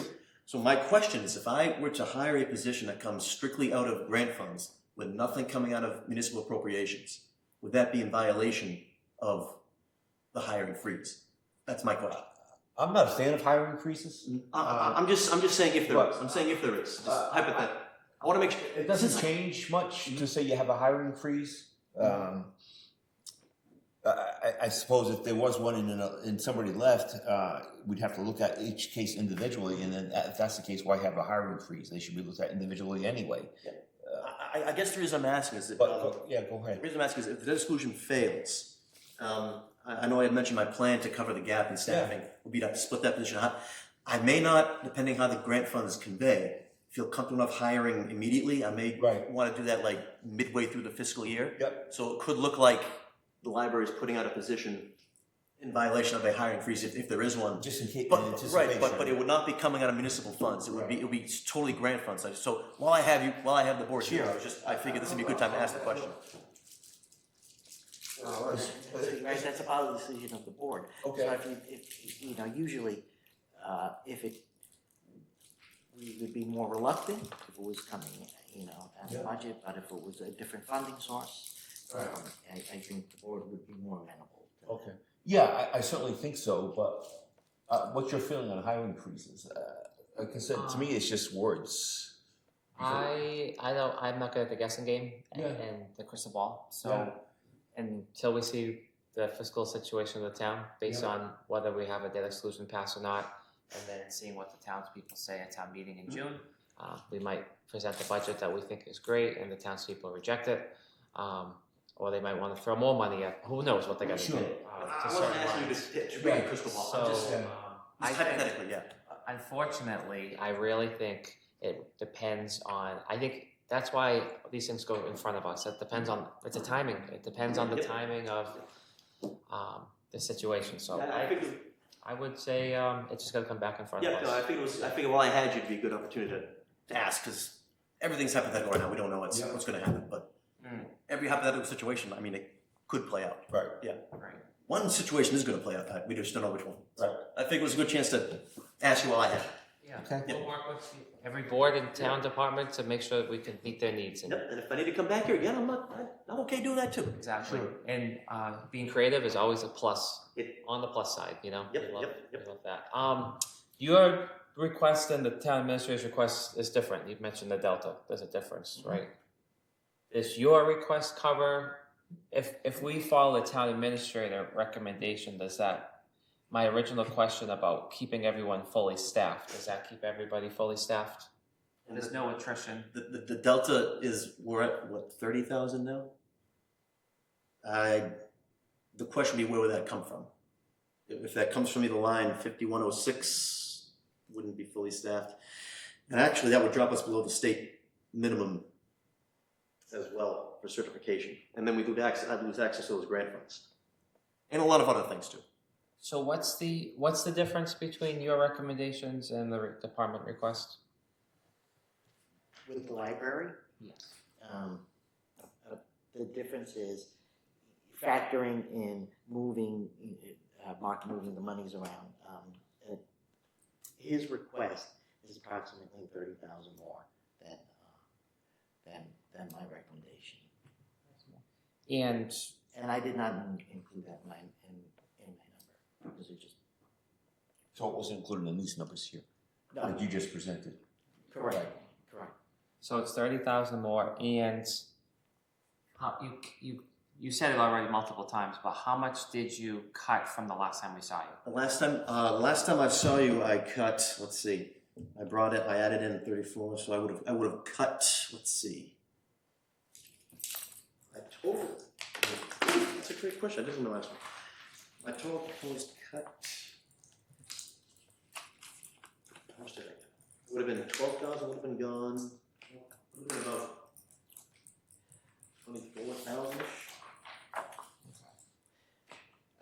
25, 25. It's closer to 50. Because you've taken on, you forget. That's right, yeah. Because you took on the $34,000, so it's. That's right. Yeah. But I also That's not added back in the 5105, just to, not to say that again, but. Right. Yeah.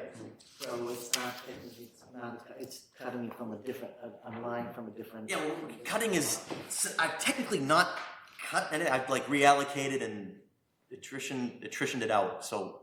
I know cut brings connotation that I'm getting rid of services or things, but in this budget I'm proposing, I'm not really getting rid of it. It's just it cuts to attrition and reallocation. So in your zero base under 5510, it says materials at 18% of budget, but there's a 19% requirement.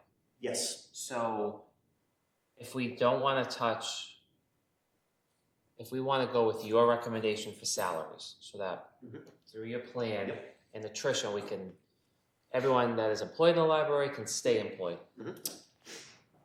18% is not the requirement, 19 is. So how can we get, I guess to get to the point where we need to be, can we cut that line item? Because if it's 18% or 15% or 12%, either way, that's not the requirement, I guess is my question. So with that's a great question. So with the 5510, that requirement is, it's not percent of the appropriation, it's percent spent on books. So what I do is I use grant funds to subsidize that to actually get to the number at the end of the year. That's something I can use grant funds to. So when I fill out my financial report, it just looks at the money spent on books and materials. And that includes what I use from the appropriation, that includes what I get from the Friends, that includes what I get from when I buy a replacement book from that line, the copy, the fines, revolving fund, what I use from the grant funds, that all goes in there. So I don't mind coming in lower on that, but I don't want to come in too low, because if I don't hit the number on that, I would risk certification and not find that out until after the fiscal year ends. If we're looking to cut any other line, I can subsidize it with grant funds. I suppose 5,300. I suppose we've got the whole thing. I could maybe I could forgo that 2,000, and I could keep it level. My goal is not for you just to cut, just to make us happy. Just I want to keep. I understand. But while I'm here, I'd rather find out than find out if I'm not here. I apologize. When I looked at the budget request, I didn't really see that the town administrator and you guys had a difference. I apologize for that. I saw your memo. It's a lot for me to digest. So it's a long. This is a lot. I put a lot of numbers in there. So with that said. And also, so I guess my question. So this is where I'm at. Question wise, my minimum for certification is $315,984. I'm above that at $324,829.76. If the directive is to meet the minimum, I'll sharpen my pencil again and knock off some stuff I feel comfortable to get to the minimum. It wouldn't be cutting the cut. It would be meeting the minimum. It's 9,000, it'll be 30,000. Well, I was going more towards 8, but But who's counting? But who's counting? I mean, so that's right. So I mean, it's the level of comfort that you guys are in your recommendation. If it's a 20, it becomes a $22,000, $21,000 delta. So. And does this budget include you hiring somebody as well? You mentioned about hiring someone in the future. Now, this here, if the debt exclusion when I mentioned that, it would not be in this budget. This is the municipal appropriation budget. When I mention hiring someone, I'm talking about coming from the grant funds. So that wouldn't come from what's presented here. Let's say we don't hire anybody, but we want to keep everyone who's employed in the library employed. Yes. And let's say we don't hire anyone else. We just keep what we have. Yeah. Grants or not. Yep. Would that reduce this budget at all? Let's say we're just not going to hire anyone. I don't care what grant funds to something else. Yeah. Right. Would that find savings? Well, so this budget includes filling up the recent retiring position. So this does include a hire. Is what I'm saying. Because I am just concerned for the folks who already have a job. Yes. Paychecks says town of Dayton. Yeah. So I hate to say it, but can you come back to us with a budget that doesn't include hiring anybody? Just because I want you to get your COLA, I want all your employees to continue to get raises and benefits. I want you to have your services that you currently offer. I want it all, but just right like you. Yep. But I don't. We have in Ralph's budget, we have $40,000, right? That's it. We have $40,000. And an excess levy capacity, and just from my understanding, I'm going to catch up. Is that a surplus? That's what we have to work with. debt? Surplus, Okay. 40,000. Just need to. But that's assuming everyone's math is right, healthcare is right. That is assuming you are correct. And just we also heard. I don't want to put departments up against each other, but the only thing other than the library, just so you know, that was my concern, was the fire department mentioned that their equipment, they were worried about proper maintenance of their vehicles. And I want to make sure, out of everything I heard, I want to work with the library and I want to make sure the fire department can maintain their vehicles so that people are safe. So if we could have a budget from you that doesn't include hiring, but includes everyone getting their raises, keeping their jobs, maintaining services. Is that a possibility that you could maintain certification, keep all your staff, and have a reasonable? Can we have one more bite at this? I guess. So I guess my question. So when you say not hiring, I guess just so I'm clear, does that include not hiring the position that is retiring? Only because there's that $30,000 delta. Okay. Yes. So what I will say is if I drop below 315,984, we won't be certified. If it's 3,015,983.99, it won't be certified. Did you put your energy costs in this budget? Yes. So the energy costs are there? Yep, energy costs are taken on. That's something I took on because the town was paying for anyway, but again, Yeah. took it on, yep. So you did your energy, you did your healthcare. Yep, so that's 17.6% everything, yeah. Okay. If there's something else I can take on, I'll take it on and then I'll work around it. Does the benefits include like unemployment and like any other soft costs for employees? Is there other like Healthcare benefits. healthcare benefits? That's our match. That's the 75%. Right? That's the healthcare. Yeah, the numbers I got were from the town treasurer collector, and that was for the town's share, what the town was paying. Mhm. Yeah, and I had it broken down by all 3 employees that got benefits. Removing the one that is retiring, and I will be shifting that position to part-time because there will be no benefits for that. So the minimum fund is $315. 315,984. So that means you and Ralph would be off by $22,000 roughly. If we go with the minimum. We go with the minimum. I don't mind meeting the minimum. Like if I have to meet the minimum, I'll. Yeah, because he's losing a full timer. So to maintain the staff, I understand what you're saying about protecting who's there, Right. but it's not going to maintain the staff equivalent to what he has now. So he's talking about this in open session, but we're talking about clerical positions and like changing them around, and we have that shared assessor, right, treasurer, clerk. Yeah. So they've shared between 3 departments. Yeah. How effective can you be being shared by 3 departments? I don't know if that's necessarily going to be the answer. I don't know if it is either. I'm just thinking like we can't $40,000. Like we can't give the library $20,000 more and then only have $20,000 in wiggle room. Right.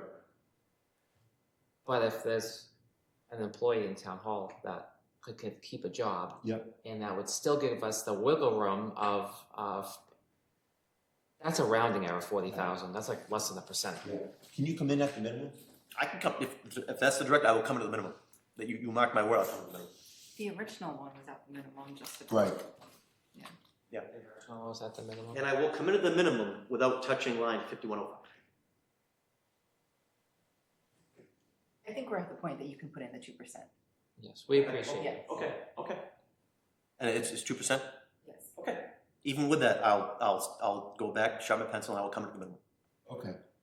Well, we'll take that for now and see where the budget process takes us. Okay.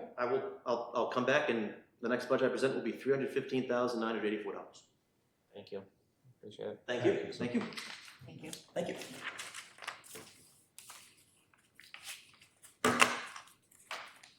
Is that something that you would be willing to discuss again? Like if we want everyone to have it, like we want everyone to keep their job. Yep. And we have $40,000 of wiggle room, and they have to. Right. They have to spend so much. Yep. I think we need to keep the certification. We need to keep the certification, right? Right. So. And that shared position with 3 departments. Yeah, I'm not, like I just said earlier, we'd have to relook at that. Right. You know, with Ralph in the numbers, I'm not 100% sure that that's the answer. Right. That might spread those three departments too thin. Right. And how do you account for that? How do you say they get 10 hours, they get 10 hours, they get 12 hours, or whatever it equals out to be, that one department's not going to suffer, or if it's the year of an audit and Yeah, I think there's, I mean, there are ebbs and flows in departments where you know that the position can focus more on another department as opposed to like, you know, around the time of year. Thanks, Mark. Time of Oh, day. thank you, I appreciate it. So we're splitting the salary between the three departments, but, you know, but the workflow will be as needed. You know, so we don't want any one department to suffer, but, you know, there are times where, case in point, where the treasurer officer, you know, Monday morning they're busy because of payroll, right? So that's payroll. So assessing may not be as busy, whereas opposed to later on in the afternoon, they shift over to assessing, or they make themselves available at the counter. Right. I mean, if we don't get a debt exclusion, we have to cut, Mhm. and we have to find a place to do it, and that's what we, you know, as much as I don't want to do it, these are things, I have to present to you, and to make that decision. Okay. I just want to point out that the board, although it puts us in a tenuous position, but our snow and ice deficit is we're pushing $400,000, and we're only at this point we're only applying $200,000 up the free cash to it. If you want to sort of massage that a little bit at some point to give us a little bit of buffer, that might be a consideration of the board. So I missed it's the figure is at 400,000. Very close. We're like at 345. What are we at? I think 2 weeks ago it was like 315, It's like 3. and then there was salts came in. But, I'm sure there's other invoices that just haven't made it up yet. Will come in. That's what happens when you have snowmageddon. Right. Yeah. Well, we've made out for the last few years. Yeah. So, Okay. I mean, it may not hit the 400,000 mark. Yeah, but below, it's not going to be that much. Yeah, but that I mean, far it off. might be to 20,000. Yep. So it's these fives of thousands, tens of thousands. Yep. The situation we're in right now makes a difference. So. And when do they get paid? Who? Snow plows. As soon as they turn in an invoice Yeah. at the outside vendors. Okay. It just doesn't get financed until the town meeting when it's voted for. Well, we're allowed to go in the deficit legally. Right. And then fund the deficit from free cash. You don't have to. If you can fit within the raise and appropriate levy limit, then Okay. you can just leave it there. Okay. And because we said state of emergency, we have 3 fiscal years to pay for that. Is that what you mentioned, or something like that? That has not come through yet. Oh, that's a hope. That's a Yeah, hope. all different We're things. hoping. Yeah. Okay. Yeah. All right. Cool. So I'm gonna do a motion to table the library budget. Yeah, that's fine. I'll step down as chair in a second. Any discussion or more discussion? All those in favor? Aye. Can I just ask, are we gonna do the no debt exclusion budgets first? Yes, that's fine. Okay. It doesn't matter to me, but It's the darker grade. sure. Don't laugh when you say that. Huh? You're not colorblind, right? My what? Are you colorblind? I didn't mean. Oh, they're no, blonde. no. No, because it is dark red. Oh, yes. Yeah. Oh, that dog's. Yeah. All right, I get it. Oh. I'm sorry. Okay. Starting off with 113 then. I'll make a motion to recommend the Department 113 for $6,000. I'll step down as chair in a second. Any discussion? All those in favor? Aye. Can I say like as recommended by the town administrator? Is that Yeah, okay? that's fine. Yeah. Okay. All right, I'll make a motion to accept the 114 moderator at $125. Vice Chair, second. Any discussion? All those in favor? Aye. Board of Selectmen. I'll make a motion for 122 Board of Selectmen to recommend the department at $184,479.34. Step down as Chair, second. Any discussion? All those in favor? Aye. Town Administrator.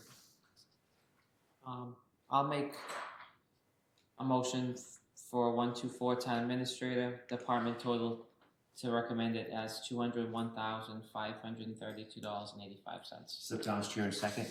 Any discussion? All those in favor? Aye.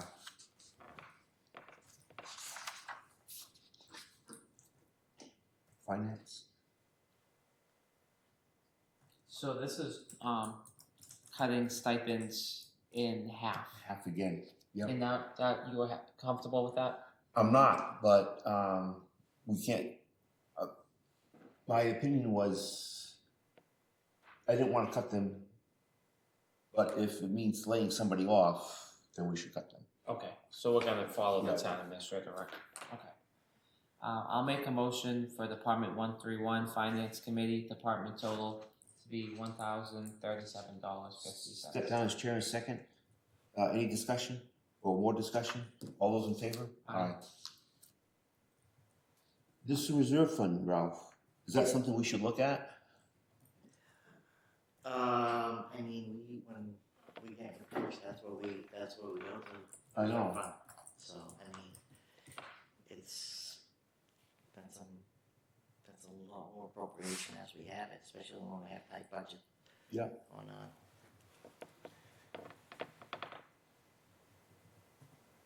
I mean, if we went 50,000? You know, my original recommendation was 50. I know FinCom wants to go to 55. I have no opposition if you want to do 50. Well, I guess thinking of what might happen at the library. Yeah. And we're now putting on the table three positions shared by one person.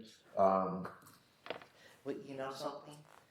I think if you reduce it to 50 and say some point, as Mark was saying, that he's looking to, you know, to put it towards fire maintenance. You know, if they're running short, they would have to go to the reserve fund anyway. So maybe, you know, sort of 6 of one, half dozen of another. Yeah. I'll make a motion for 132 reserve fund for $50,000. I'll step down Chair in a second. Any more discussion? All those in favor? Aye.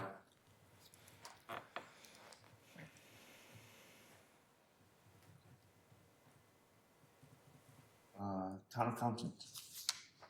I will make a motion for the recommendation for 135 town accountant to be $180,470.01. I'll step down Chair in a second.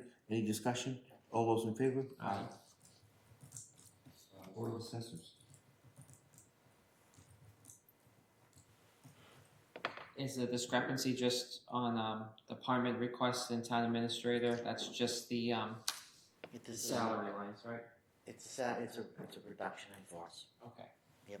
Okay. I'll make a motion. Are you okay for a motion? Yes, Sorry, sir, I'm I sorry. didn't even ask. Board of Assessors 141. Total to be $177,643.22. I'll sit down as Chair in a second, but can you just describe one more time? It's going to be 2 and a quarter positions in that office? The 2 and a third? No, it's for no debt exclusion. It will be the assessor and the assistant assessor. Right. Just 2 people. No floating position. We're doing the floating position if we get the debt exclusion. Because we're trying to find efficiencies and Yep. keep it. Okay. Continue to keep it tight. Any more discussion? All those in favor? Aye. Town treasurer. So same situation for town treasurer. Okay. Are you ready for motion? Yes, sir. Okay, motion to recommend town treasurer 145, department total to be $96,377.90. I'll step down as chair a second. Any discussion? All those in favor? Aye. Town collector. Motion, please. I'll make a motion for 146, town collector, department total to be recommended as $95,712.90. I'll step down as chair a second. Any discussion? All those in favor? Aye. Town council, is there any way to? I mean, I know. yeah, that's a tough one. The amount of times I asked, has town council looked at this, I would Yeah, I feel know. bad. Unfortunately. If we get rid of Mark, we can have $5,000 off. Absolutely, yes. That's my favorite question. I mean, do well, we have anything else to do? I'm sorry? Anything? I know we've been using them a lot lately. Yeah. Yeah. The Labor Council is just really behind on billing. Yeah. So it's not really. is that why it hasn't been spent that much? Yeah, Yeah. that's the little note says Yeah. July. Okay. 1st.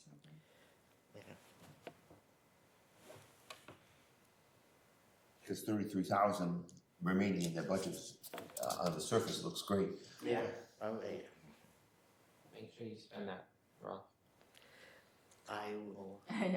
Just kidding for anyone watching. I won't That's spend if I joke. don't have to, so we can turn it back. Yes, That's no. what we do. That's right. A complete joke. Okay. All I right. take this very seriously, Mark. Thank you. I appreciate that. So I'll make a motion, town council, 151 to be recommended as $40,000. I'll sit down as chair a second. Any more discussion? All those in favor? Aye. Data processor, please.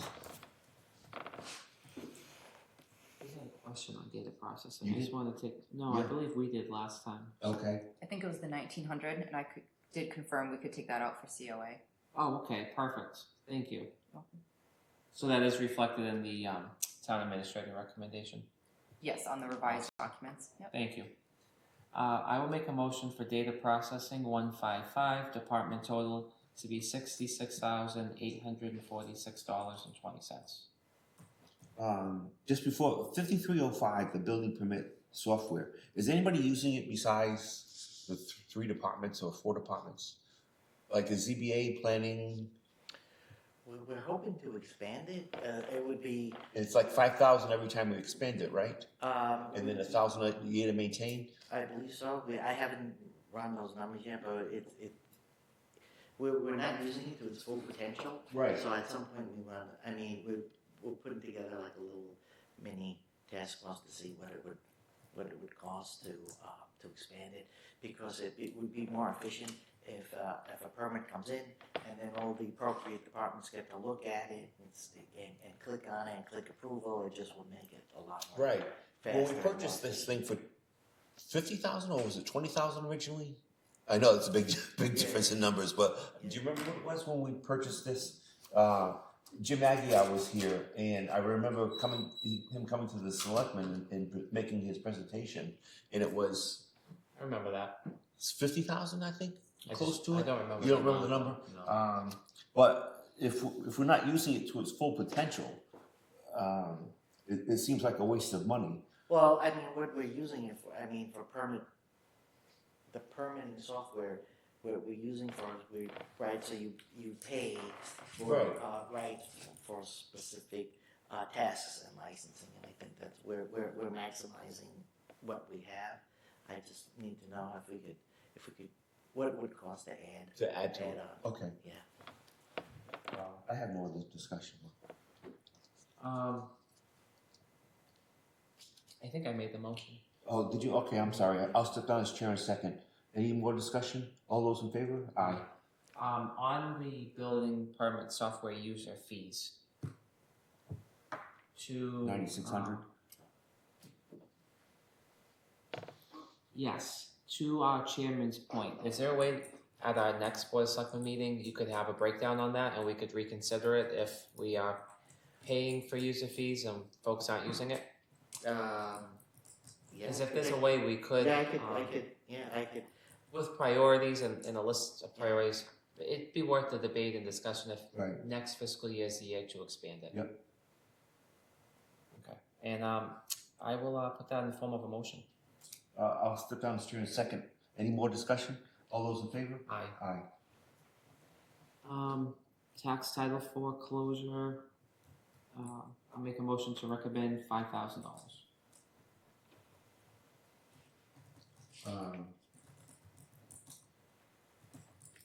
We haven't spent any. I know our treasurer talked about a timing issue with that, I believe. Okay. And changes in the laws. But last year we spent 2,500. Or 2,800.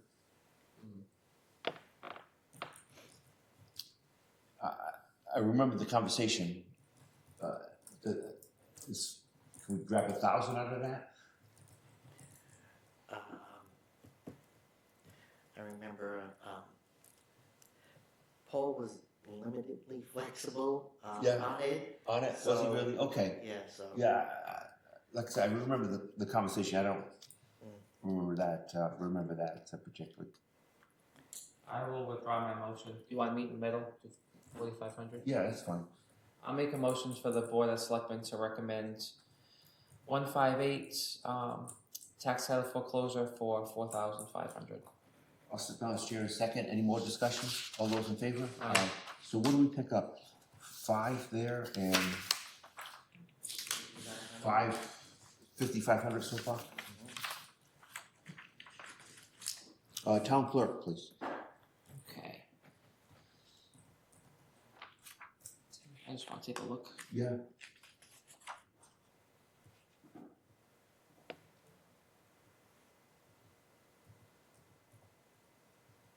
It looks like your recommendation is higher than the department request. Can you help me find where that is? Yeah, sure. Oh, there was the 2% increase in salary. Okay, perfect. So everything else is the same. Okay, no problems with that. I'll make a motion for department total for town clerk 161 to be $147,559.20. I'll sit down as chair in a second. Any more discussion? All those in favor? Aye. Who, did we miss anybody else with the 2%, Ralph? No, I've been looking at them. Thanks. Elections. This is for 4 meetings, 2 meetings in 2 elections? It's 3 elections, 3 meetings. Was that accurate, that vote for the school debt exclusion should be in this budget, FY27? Yeah.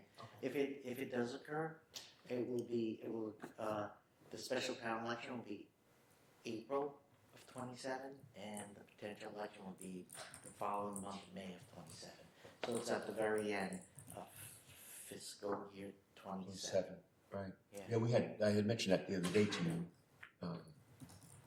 Is there any language in our bylaw that gives the Board of Selectmen any flexibility to change the annual town election date for that one election, so we can have one election next year instead of 2? Yeah, I mean, then our annual town election will be in April. I remember the bylaw, it says.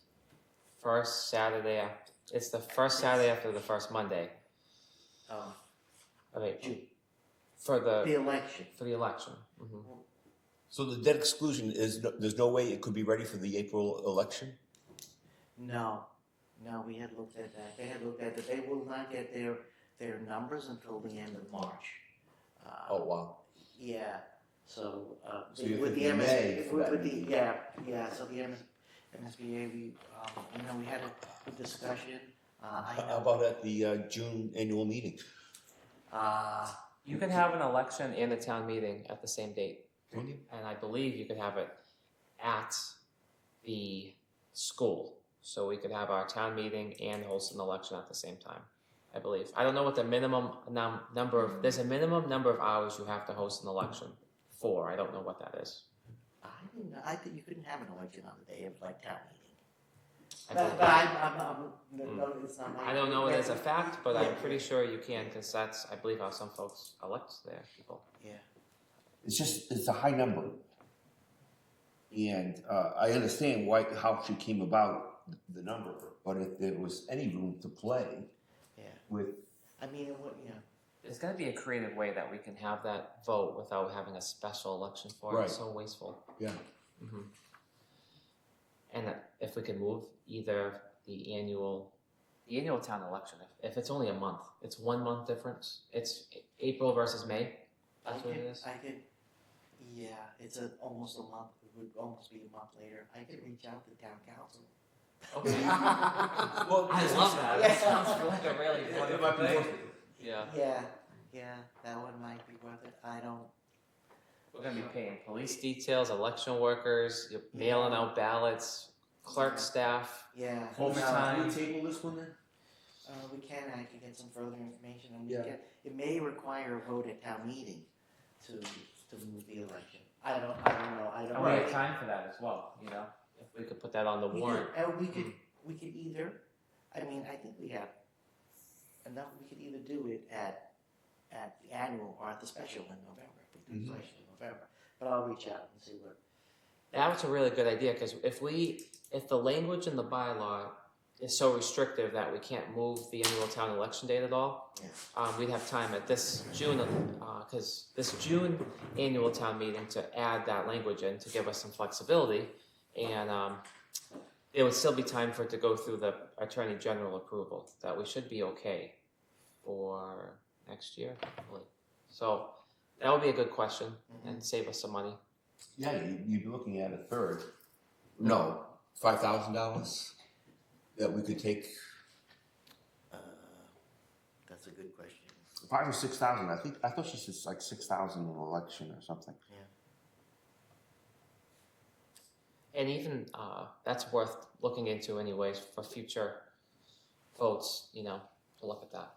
So I'll make a motion to table 162 elections. Does Serena, this might be your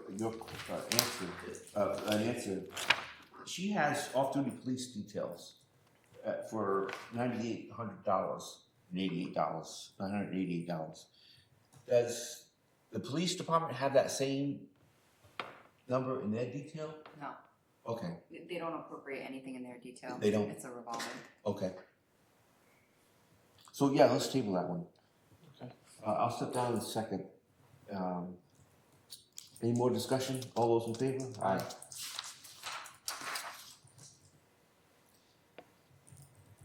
$600 for the registrars? Okay, I'll make a motion to recommend. Oh, the 9,100 ones. Oh no, yeah, 91. Yep, $9,100 for Department 163 registration. I'll step down as chair. Second, any discussion? All those in favor? Aye. I just have a change for the next department. Conservation? Yeah, they came to me early this week, and their commissioners voted an additional $500 for the gas and fuel. So that brings their department request to $63,947.70. But I don't believe Ralph was going to change his recommendation for them. No. Can we put that all in under town administrator? Can we do that? A fuel card? I think that's going to be really difficult, honestly, to manage. Because then somebody would have to collect all of the original receipts and verify them, and You don't want to have that job. I don't want you to have it either. I think they have enough to do where I think each department can take that responsibility on. If they're driving a hybrid, that they can put in a few bucks for fuel in it. Right. We're not talking huge numbers here that. No. And I think once a full-time building inspector is back using that vehicle often, the way it was intended initially, that conservation may not even be able to have the time to use Right. it. Yeah, I would not add the 500 from fuel back then. No, I agree.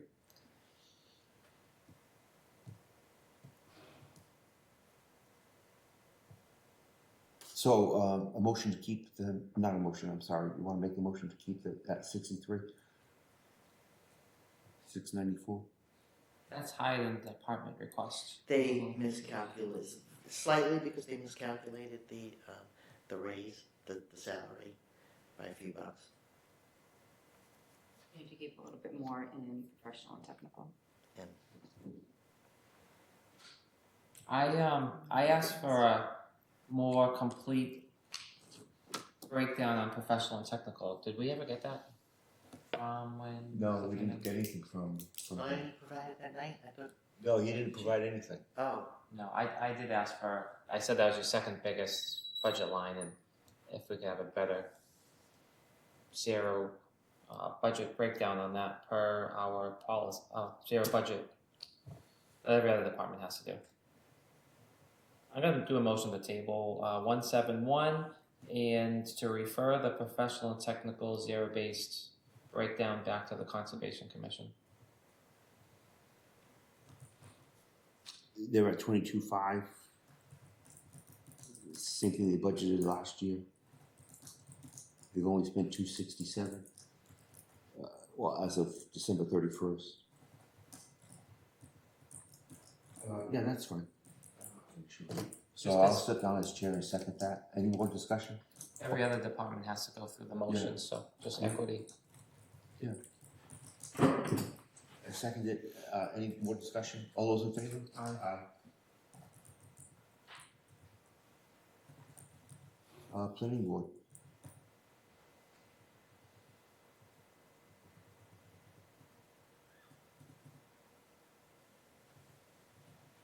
I never received a response from the Dayton Trails. Okay. Oh, I have a question on the Dayton Trails. The Dayton Trails donated. It's kind of off topic, but the Dayton Trails donated benches, and I think could you look into that? Like, can like in the case of an audit, could a board that falls under the selectmen, or could any board just donate town property without it going to the board of selectmen? Like, is that I know it's staying on town property, but it's going. Donated. Well, I'll have to find out what the donation is. Was the donation funds? Is the donation like the pressure treated wood or whatever? I'll try to. So I guess in this case it did stay on town property, but if I just want to make sure that's okay, in the future. Mm-hmm. Who maintains these benches that we're going to get? It would be the kids. We're going to maintain them. But usually they have Yes, to provide a maintenance plan. Yeah. You know, as part of the Eagle Scout project. Okay. Which we didn't ask for, so. No, I was just thinking pressure treated only lasts so long and Right. can look tacky after a while. Mm-hmm. So Dayton Trails we're keeping at 0? Yes.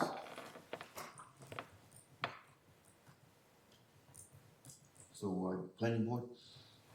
I'll make a motion for planning board 175 to be recommended at $47,733.84. I'll sit down as chair and second. Any discussion? All those in favor? Aye. Board of Appeals.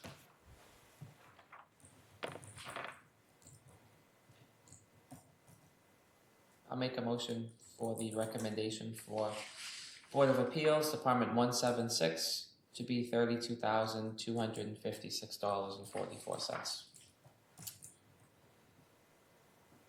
That's a 2% raise in there? Yes. No. No? It doesn't look like it. Oh, no, that's right, because she's, sorry. She's clerical. Oh, that right. says a bit. Okay. I'll sit down as chair and second. Any more discussion? All those in favor? Aye. DEC, DEDC. For 900. That's a lot of money for something that barely got used. Right.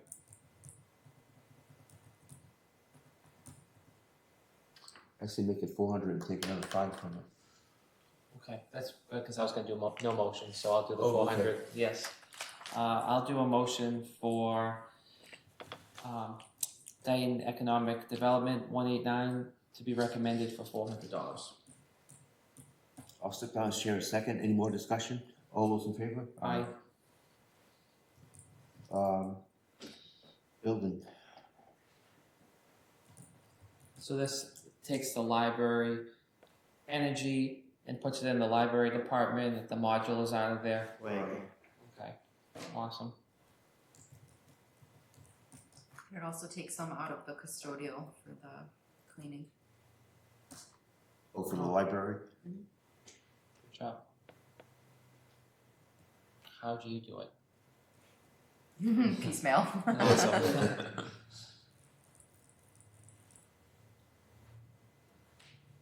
Are you ready for a motion? Yes. Okay. Yeah.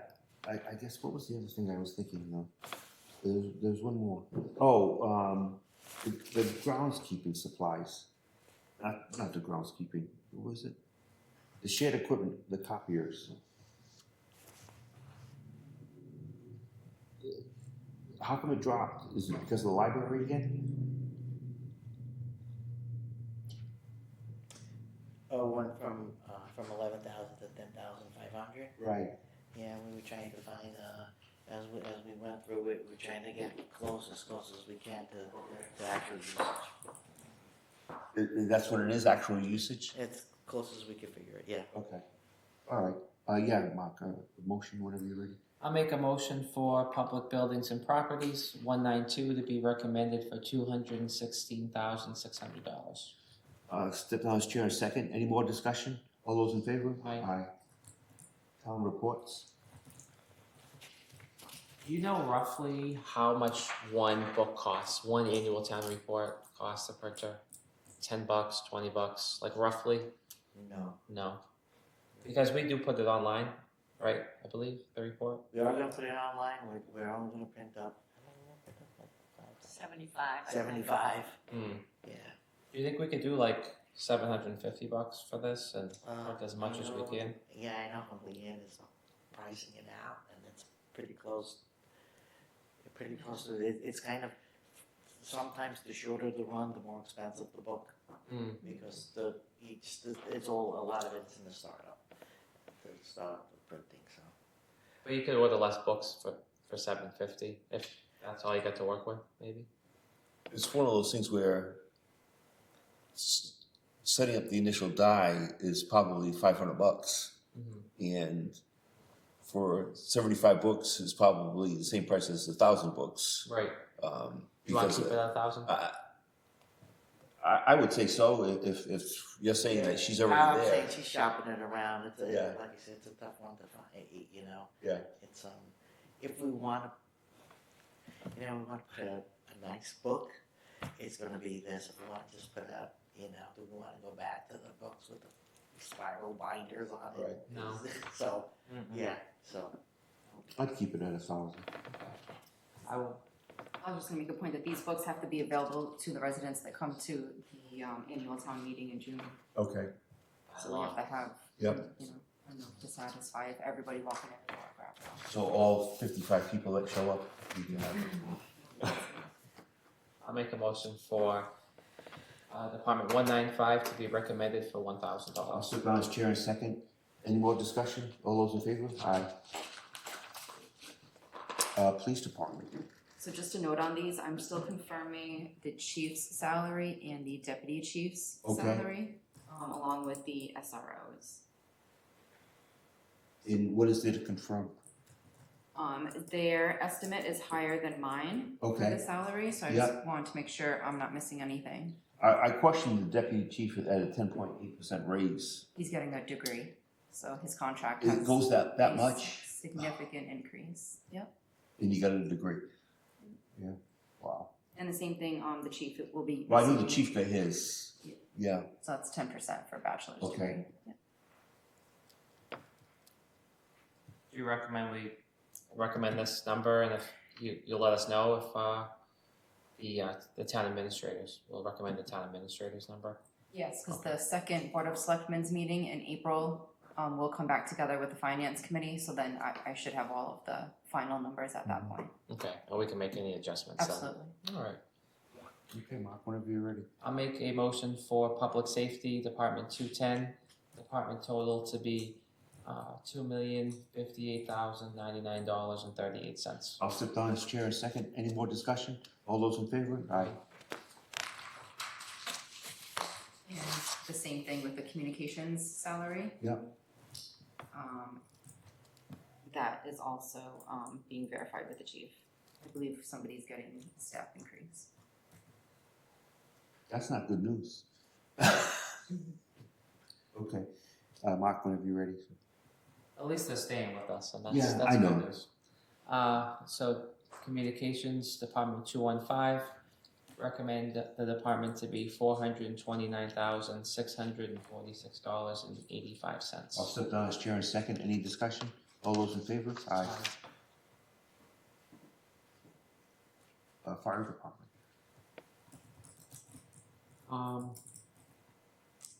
So for that one, You want to increase the maintenance? I do. I found his case, our fire chief's case to be very compelling and scary that he didn't feel totally comfortable that he was putting off maintenance that on his trucks, and he was uncomfortable with it. Yeah. And I think he was too generous with us in the town with that number. So I would like to increase it. Fire equipment repairs was $28,000 in FY25 expenditures and $18,000 expenditures in FY26. He's already in the deficit. He's already in the deficit. Good point. I remember him throwing around a number like it was $10,000 or $20,000 less than what he'd like to be. Wow. Am I off by that? Do you remember him saying something like that too? Something like that, yeah. We're looking 25,000, 20 to 25,000, 25,000 would be a $9,000 increase. So if it's mandatory maintenance and he exceeds it, he's got to come back for. Yeah, if you can find it in a different line or worst case scenario, right?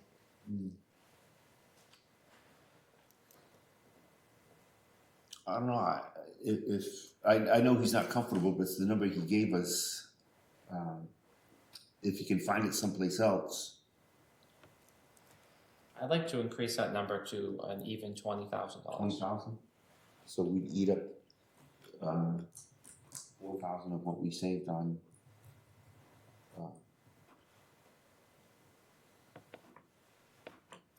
But we'll send a message to his department that we value their safety. Yeah. And this is number 5240. Yes. Right.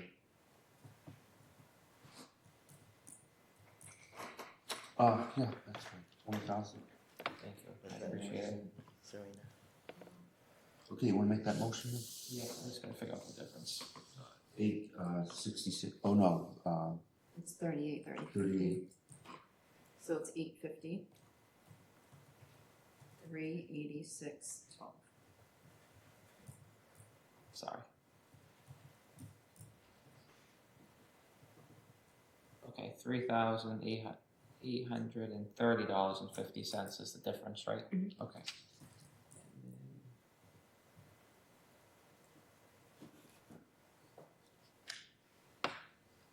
Okay, I'm sorry. 853.86.12. That's what you said. My apologies. Right, no, thank you for checking. Definitely.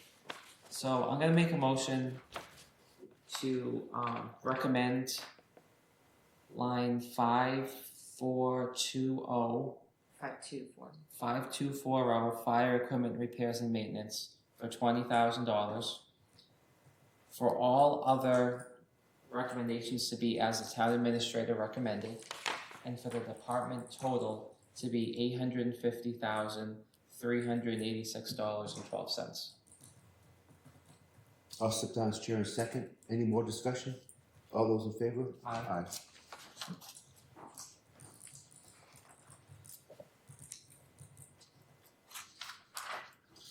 Ambulance service.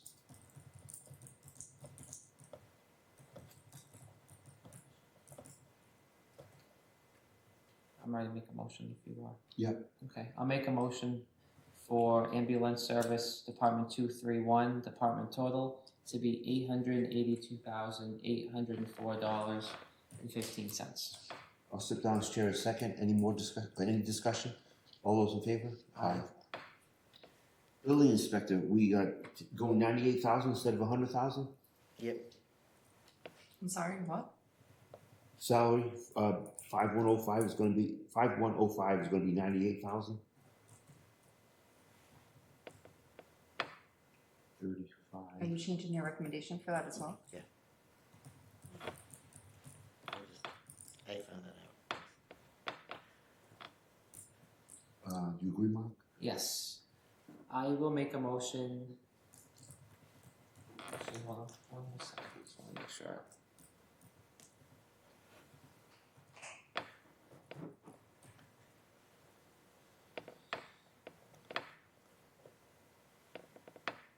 Do we know of any buildings that are on the chopping block that we need 5,000 for?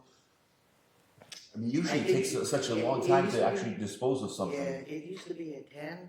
I think we're comfortable to knocking it down to 5. You never know. You never know. Well, I know, Yeah. but unless there's a fire, the process takes about a year anyway. So if we don't know of anything now, There's nothing now. So there's nothing now. So, I mean, if you want. do you know what I mean? Yeah. Oh, absolutely. So if there's nothing now on the books, then why are we budgeting anything? Because it wouldn't be until next fiscal year that.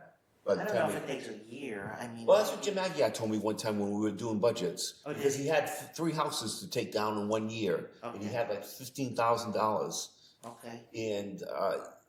so we approved it. Yeah. And then when he came back, he didn't spend it. He says, "Well, the process to taking it from the people who owned it, going through the court system, took him over a year because it never was in that fiscal budget." But this was going back 3 years ago. So we're gonna have a new building commissioner starting. It's gonna take Yep. them a while to learn their Right. role, town. I know they've been around for a Yeah. little bit, but they can always come back to special town meeting and we can appropriate it then. Right. So that would kind of help offset the other department.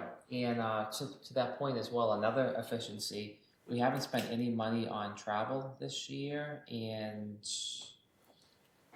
right, I don't believe. And then FY25, I Well, hope. we haven't had anybody to use the travel because they go to, like, it's Boa and like, they have to, for their maintenance, continuing ed classes. I'm not saying that, you know, I mean, 750 is I mean, I wouldn't strike it completely because you can say that, oh, we haven't had travel because, you know, just because. Our prior building inspector didn't really use the car as much. He submitted for reimbursement and drove his personal vehicle. I'm not sure what our part-time inspectors do because it's not being put in here. Right. So I hear you. Like we should put some money in so they can go to conferences. But what about 250 instead of 750? So that's minus 500. And then we're gonna. So I got to throw 130, 130, 302. 302. The demo is gonna go to 0? Yeah. If there's a fire and the house has to come down, like I said, we can go to.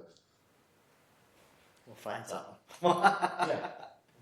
But then it's usually paid by the insurance company anyway.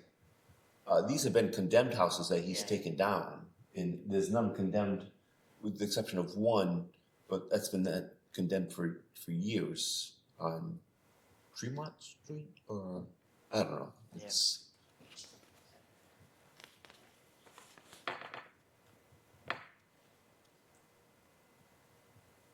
Okay, so I'll make a motion for Department 251, line 5105, to be recommended at $98,000.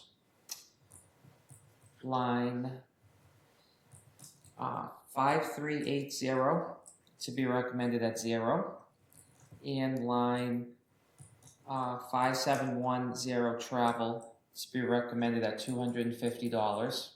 For all other lines to match the town administrator recommendations, and for the department total to be recommended at $130,302.73.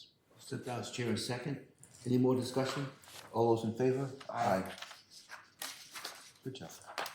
Gas inspector. I'll make a motion to recommend gas inspector department total at 6750.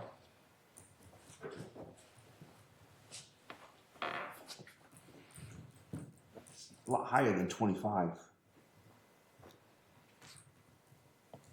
I think that's the Are you state, increasing fees the that went state up? contract. No.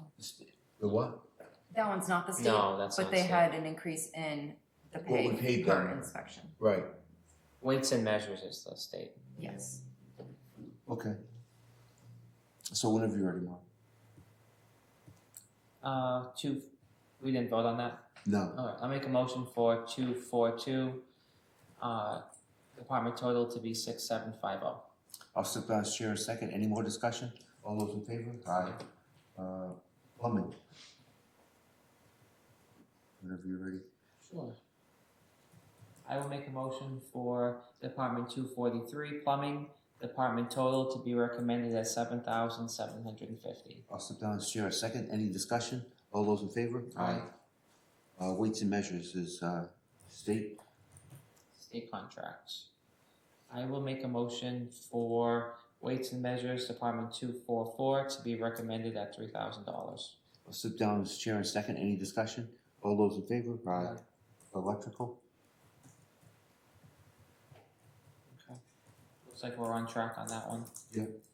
I will make a motion for department 245, electrical, to be recommended at $20,000.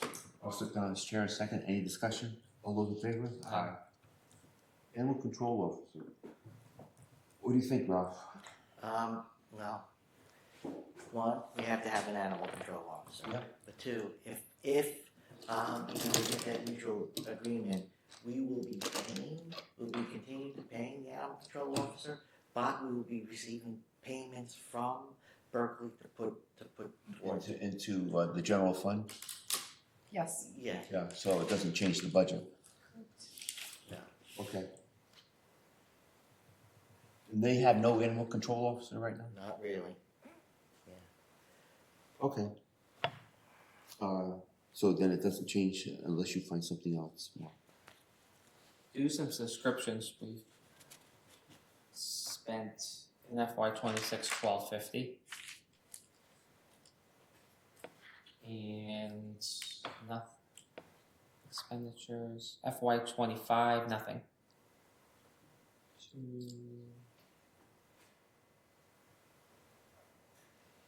just want to keep looking here. Other supplies.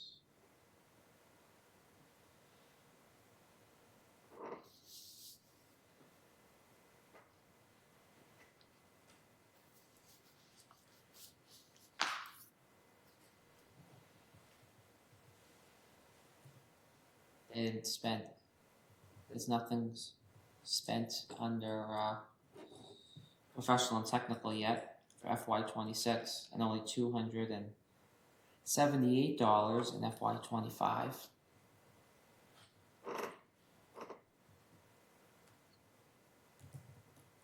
So I think we could do professional and technical at 600 and still be comfortable. And I think we could completely strike dues and subscriptions, and they could use professional and technical or another line item if they had something. Who made this? The police chief, right? That's not really aligned with like GAAP accounting practices. If she's paying dues. Or she could overspend that line, and our Yeah. overall budget would be okay. Yeah. Okay. Thank you for that, Serena. Are you okay with that? Yeah, so we're gonna take 725, Um, 825. 825.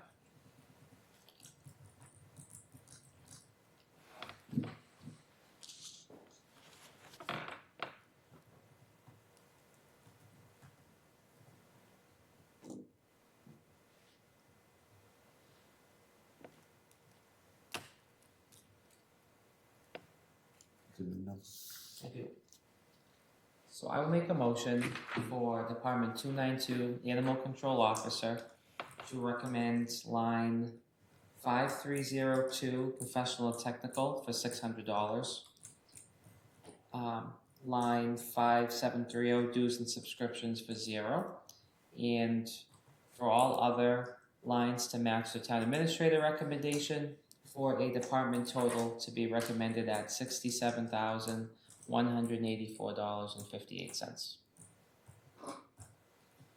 I'll sit down as chair in a second. Any more discussion? All those in favor? Aye. Forestry? I'll make a motion for Department 294, Forestry, department total to be recommended for $70.70. Sit down as chair in a second. Any discussion? All those in favor? Aye. Emergency preparedness.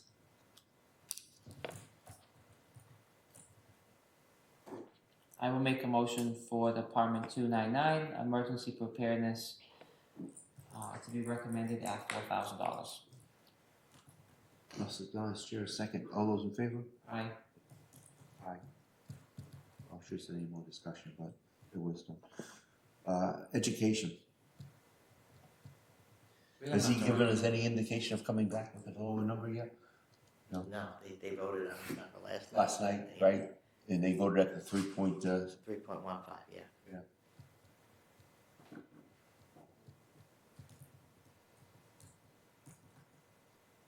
I think you're gonna see some opposition to that at the town meeting.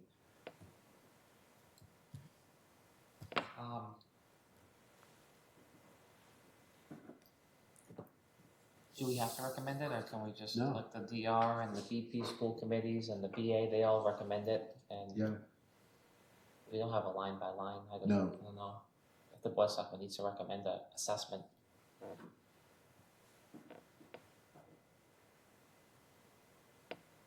I might personally let it go as is. Okay. So no recommendations, okay? Yes. Alright, so, highway.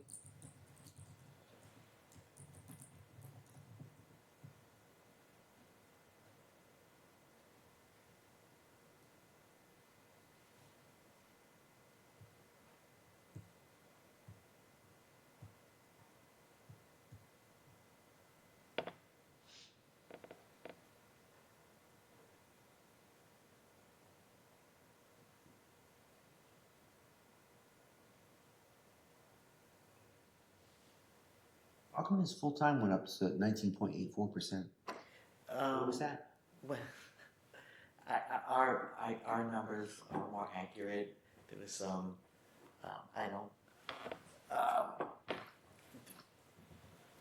they were putting some positions in the wrong spot. Okay. So, Yep. so I mean, certainly to confirm the salaries. Yep.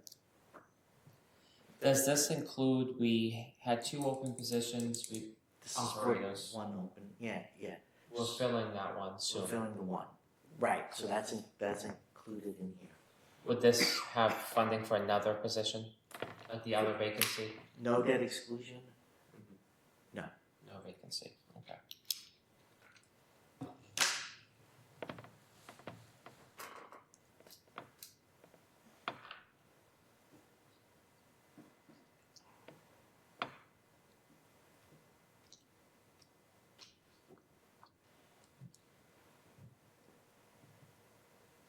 I'm ready.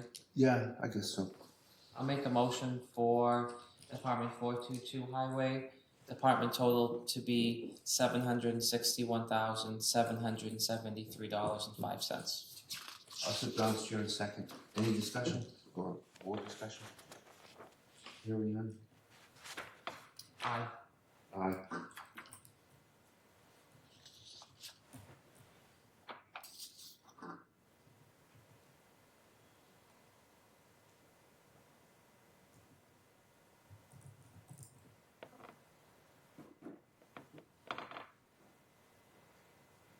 You still recommend the 50,000 for snow and ice? We have to, Right, yeah. no less, but do you recommend going higher on that, or do you recommend? because Okay. once we go higher, you always gotta go higher. Oh, okay, right, that's right. Department 423, snow and ice, I recommend $50,000. I'll sit down as chair and second. Any more discussion? All those in favor? Aye. Berkeley Bridge.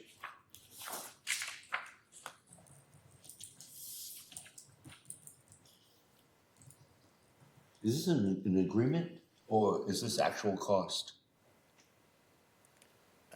The expenses reflected are the actual cost, and Okay. then the revenue comes in on the general fund revenue for their portion.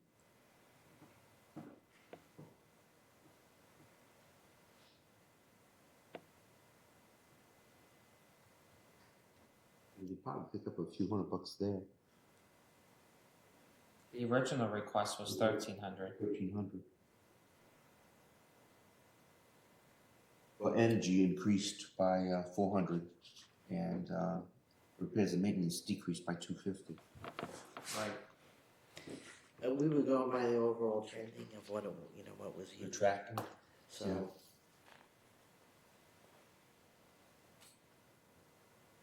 we try to make it more reflective of what it is.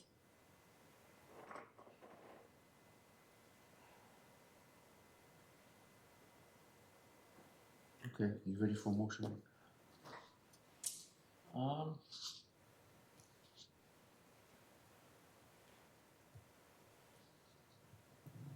What can you even repair for 250? As a light bulb? I don't know. Yeah. I mean, and can we take that out of a different budget? Like the hot? Yeah, I know, but I know, we weren't having, like the there's not a highway lot of department? repairs going on. I mean, I would What do they do, paint the lines on occasion? Yeah, I don't even think that's. They probably don't even break it down Yeah. that way. I think Tom's concern was the lights. There was a light that needed repairing. He did say that he wasn't gonna repair it till this budget. Remember the one that deteriorated down the bottom? And you had to go and take a plate off and replace the plate? You know, Okay, so if there's a need for it. We had a conversation about it. But can't we do that this fiscal year? If we haven't spent it? If we haven't, Yeah, I don't know why he'd wait till next year. I don't Yeah. remember that. I remember the conversation about the light being deteriorated. So. Why don't we do 1,200 for energy and leave out the repair and maintenance? That's fine. Purchase materials this year. I will make a motion for Department 429, 5210 energy to be 1,200, 5243 repair and maintenance to be 0 for a department total of $1,200. I'll sit down and share a second. Any more discussion? All those in favor? Aye. Street cleaning, stormwater. Whenever you're ready.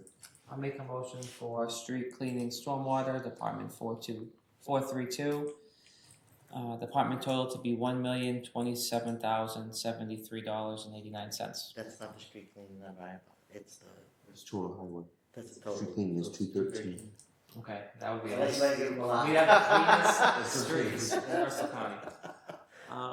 I will make a motion for that number to be amended to $213,850.84. Sit down and share a second.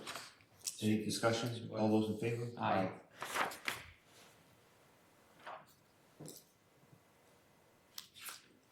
This waste and collection, does that reflect the trash bag increase at all anywhere?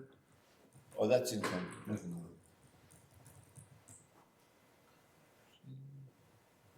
CMAS did go up though recently. Does that include CMAS's increase? We included,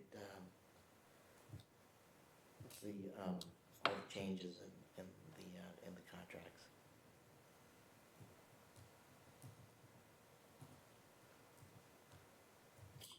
I'm all set, Mark, whenever you're ready. Okay.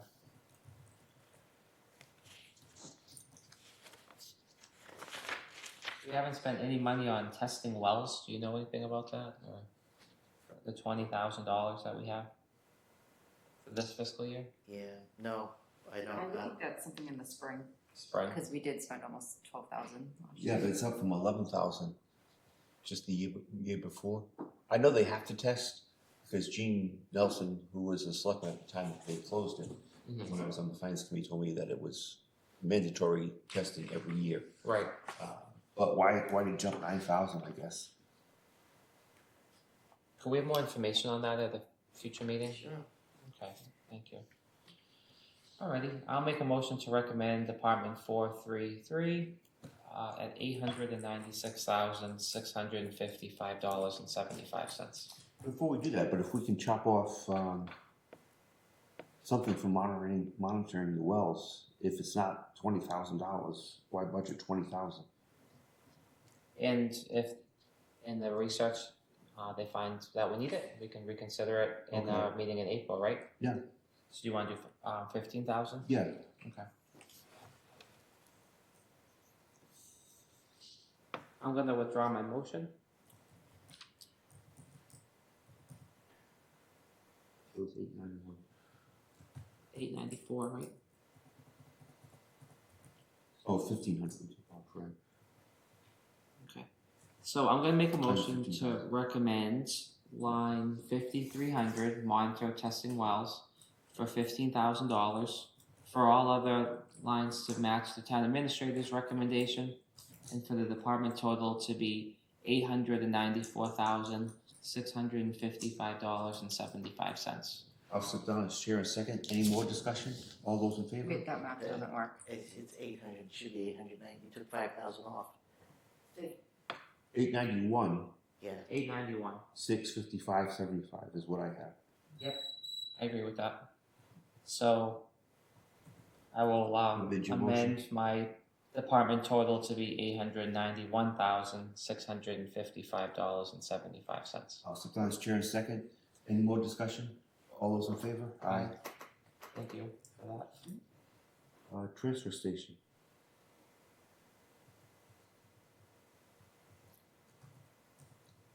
The overtime hours, who is that for? When the highway employees need to cover if that person is not available. It is not built into the highway department's overtime budget already? No.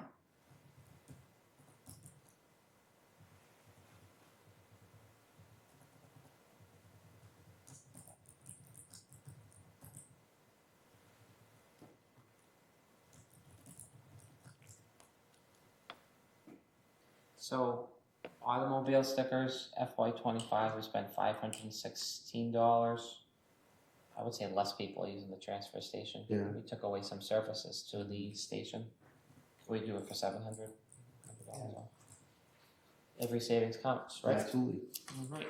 And then the other thing is the bulky. Station bulky. That's probably not a monthly pickup.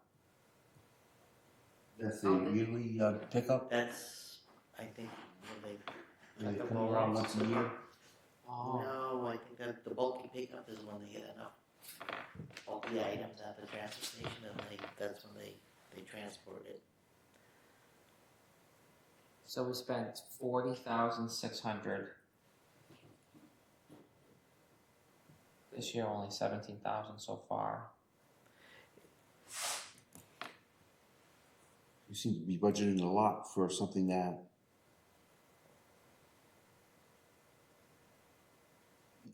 even if you double the 40. No, that's right. Never mind. The disposal. I mean, even if you double, you spent 17,000 in 26 Through December. so far. So even if you double that, it's nowhere near the 65,000. What about keeping the FY26 number, 59,000? Yeah.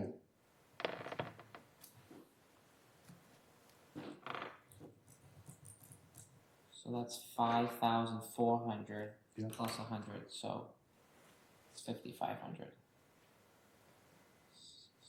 59,000.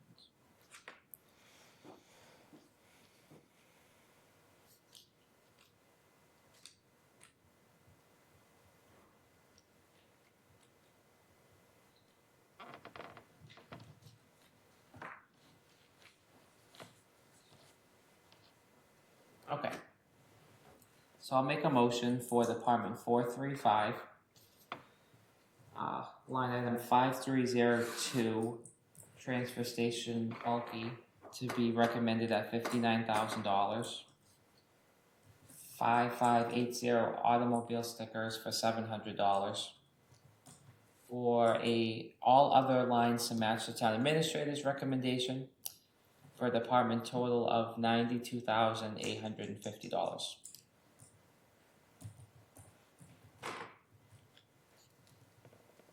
I'll sit down as chair in a second. Any more discussion? All those in favor? Aye. Cemetery? I'll make a motion to recommend 491 cemetery for $32,406.35. Sit down as chair in a second. Any discussion? All those in favor? Aye. Board of Health.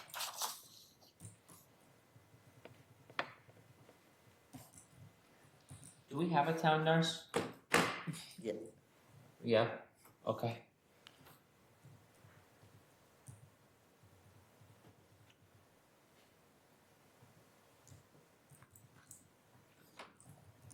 She's related to your neighbor, I think. Gentleman to the left of you. Oh, yeah? Yeah. Oh, Because she used to, when I had my knee done, she came to visit. oh, And that was her brother, I think. oh, I love it.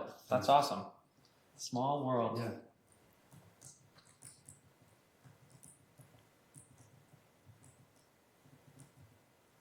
So we had an education stipend request.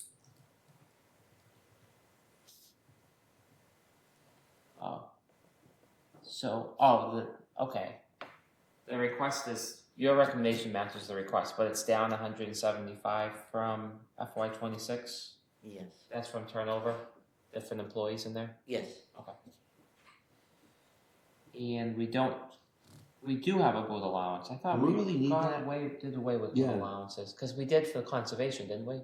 No, Last year we didn't do away with boot the allowance. conservation had it in their budget this year. Oh. But, how much is the Board of Health going out there that they need a boot allowance for? I'd like it to match whatever. Yeah. Boot allowance.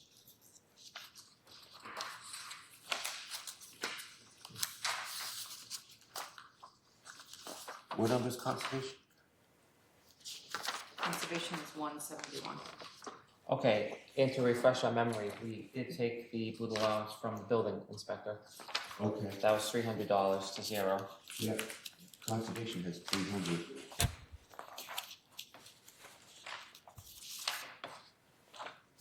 Because she deals more with wetlands, but that's a bit of money. So, all right, so we have a boot allowance for the conservation agent for 300 and, Well, we table that account too, so we can go back and look at that for Okay. conservation. and 150, so they don't match either. No. So I'm just gonna make a note under conservation. So we'll go back to review it, we can talk about it then. Okay. I think you can buy a nice pair of boots for $150. Jim Aguiar's opinion was they needed it twice a year, which I thought was crazy. It's not like they go out there that much in the mud, Right. that they need a new pair of boots twice a year. Especially the mud right now, and rubber, I'm not. the rubber boots, yeah, once a year, you know, in the spring, buy a new pair.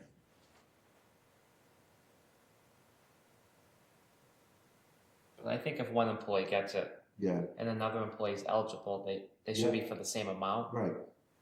So I'm inclined, if the health agent does have field work, for them to get the 150, but more for the conservation agent to match it at 150 when we talk about that in the future. Yep. Are you okay with that? Yep. Okay. So if that is the case, I will. Actually, I'm not done.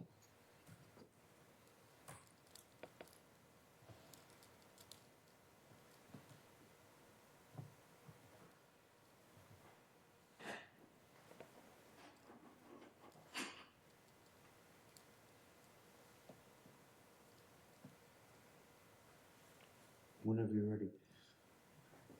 Okay. I'll make a motion for Department 510, Board of Health. Recommendation to be $102,500 $565.85. Step down as chair and second. Any more discussion? All those in favor? Aye. COA. I'm fine with. Okay, I will make a motion for council on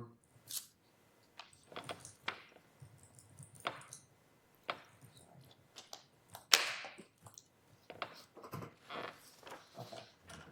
The COLAs are in there for COA too? Yes. No, they're in the For clerical union. Bellum. Oh. Yeah, but it's Bellum. Yeah. Okay. I'll make a motion for 541, council on aging. Recommendation to be $182,275.84. Step down as chair and second. Any more discussion? All those in favor? Aye. Veterans.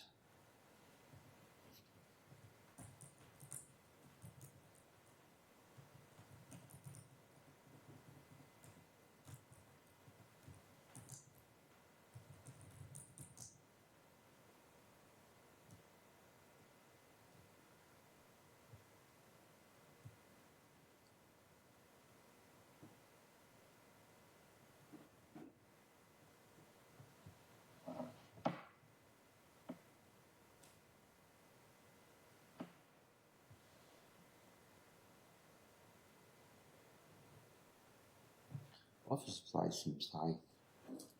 What? Office supplies or? Yeah, office supplies for 1,200. He only spent $376. Right. The previous year. And 265 only this year, up until December. Right. Or up until January 1st. I don't think it needs to be that high. I agree. What number do you propose? I think 500 off.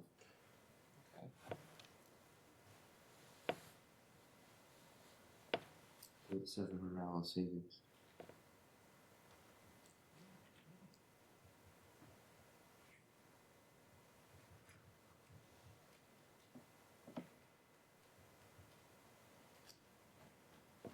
The veterans' grave maintenance, is that different from the cemetery? I believe it is, because they go to the veterans' graves and they put they put the flags on it. Put the flags on it? Wreaths on it for. Is that what that cost is?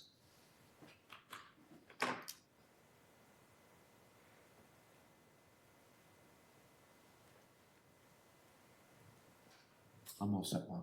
Okay, I'll make a motion for Department 543, Veteran Services, for line 5420, office supplies, to be in the amount of $700, for all other lines to match the town administrator's recommendation, and for the department total to be recommended as $110,664.34. Hold on.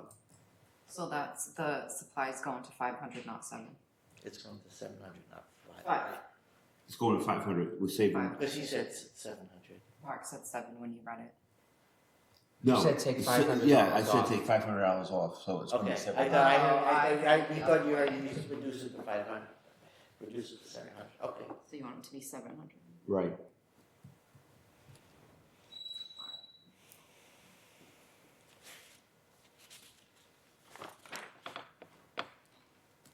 So I'll step down as chair in a second. Any more discussion?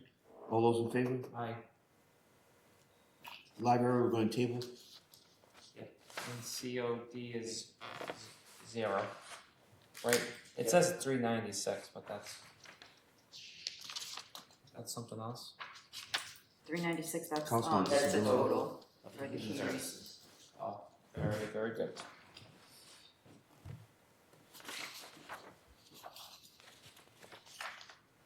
So Parks and Rec. I'll make a motion to recommend Parks and Rec 630 for $11,500. I'll sit down as chair in a second. Any discussion? All those in favor? Aye. Town historian. I'll make a motion for a town historian to be recommended at $0. Sit down as chair in a second. All those in favor? Aye. Historical Commission. I'll make a motion to recommend 691 Historical Commission for $625. I'll step down as chair. Second, any discussion? All those in favor? Aye. Cable committee. I'll make a motion to recommend Cable Committee at $318. Nope, $58,520. Right. I'll step down as chair. Second, any discussion? All those in favor? Aye.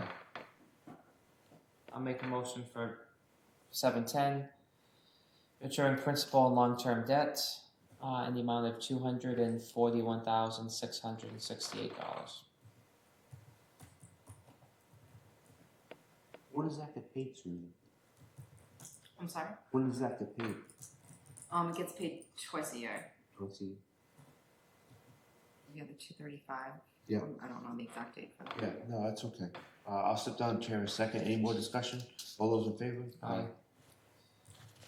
I'll make a motion for 751, department total to be $90,625. Step down, chair. Second, any discussion?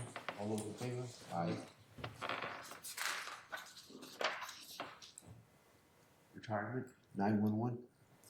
I will make a motion for 911, department total recommendation to be $1,227,490. Step down, chair. Second, any discussion? All those in favor? Aye. Aye. I'll make a motion for group health insurance. I have a question for 1 second on that one. That's when we should take out the $34,994. That's where it's coming from, right? Oh, That's for the- But they tabled it, Oh, they tabled it? Okay, so I wouldn't change it. don't change it. Until we, That's a good point, though. So I'll make a motion to table 914, group health insurance. Group life, Make a motion to recommend group life at $1,500. second, step down as chair. Second, any discussion? All those in favor? Aye. I will make a motion for 916, Department 916 to be recommended at $103,425. Step down as chair. Second, any discussion? All those in favor? Aye. I make a motion, Department 919, transfer to OPEB to be recommended at $25,000. Step down as chair. Second, any discussion? All those in favor? Aye. Tuition, We have an employee that has sent it in writing that they plan to utilize it. yeah. 3,000 worth? Yeah. Because nothing's been spent in 25, nothing's been spent yet in 26, and every year we hear that someone is going to take and utilize the money.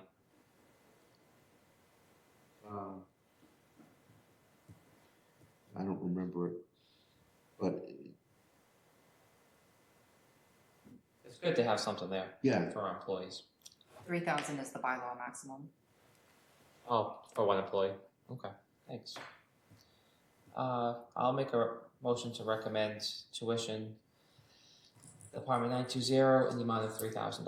I'll sit down as chair. Second, any more discussion? All those in favor? Aye. Liability insurance.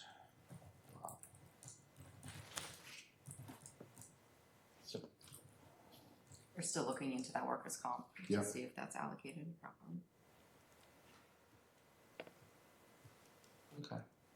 I'll make a motion to recommend Department 945 in the amount of $280,039.20. Step down as chair. Second, any more discussion? All those in favor? Aye.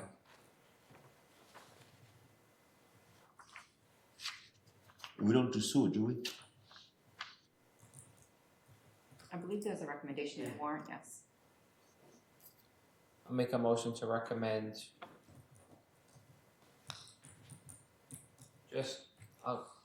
I'll go along with it, but I gotta say it before I do a recommendation. Our town administrator had 1 day overlap with our interim town administrator, and when we talked about contingency planning for the office manager for the building department, we reduced the overlap greatly. Okay. And So the sewer department, I would just, they have $3,661.20 allocated for overlap. Just When is she retiring? June 30th.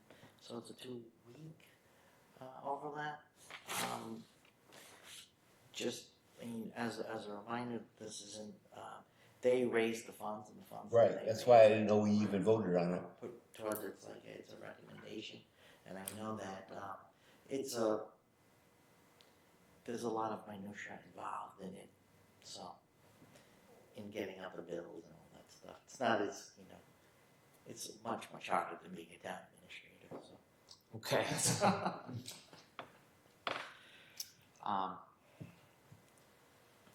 In my current role, I didn't get any overlap with anyone. I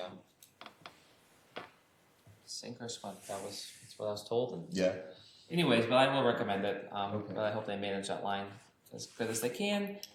So I recommend it in $408,082. $408,082.24. Mr. Don's second. Any more discussion? All those in favor? Aye.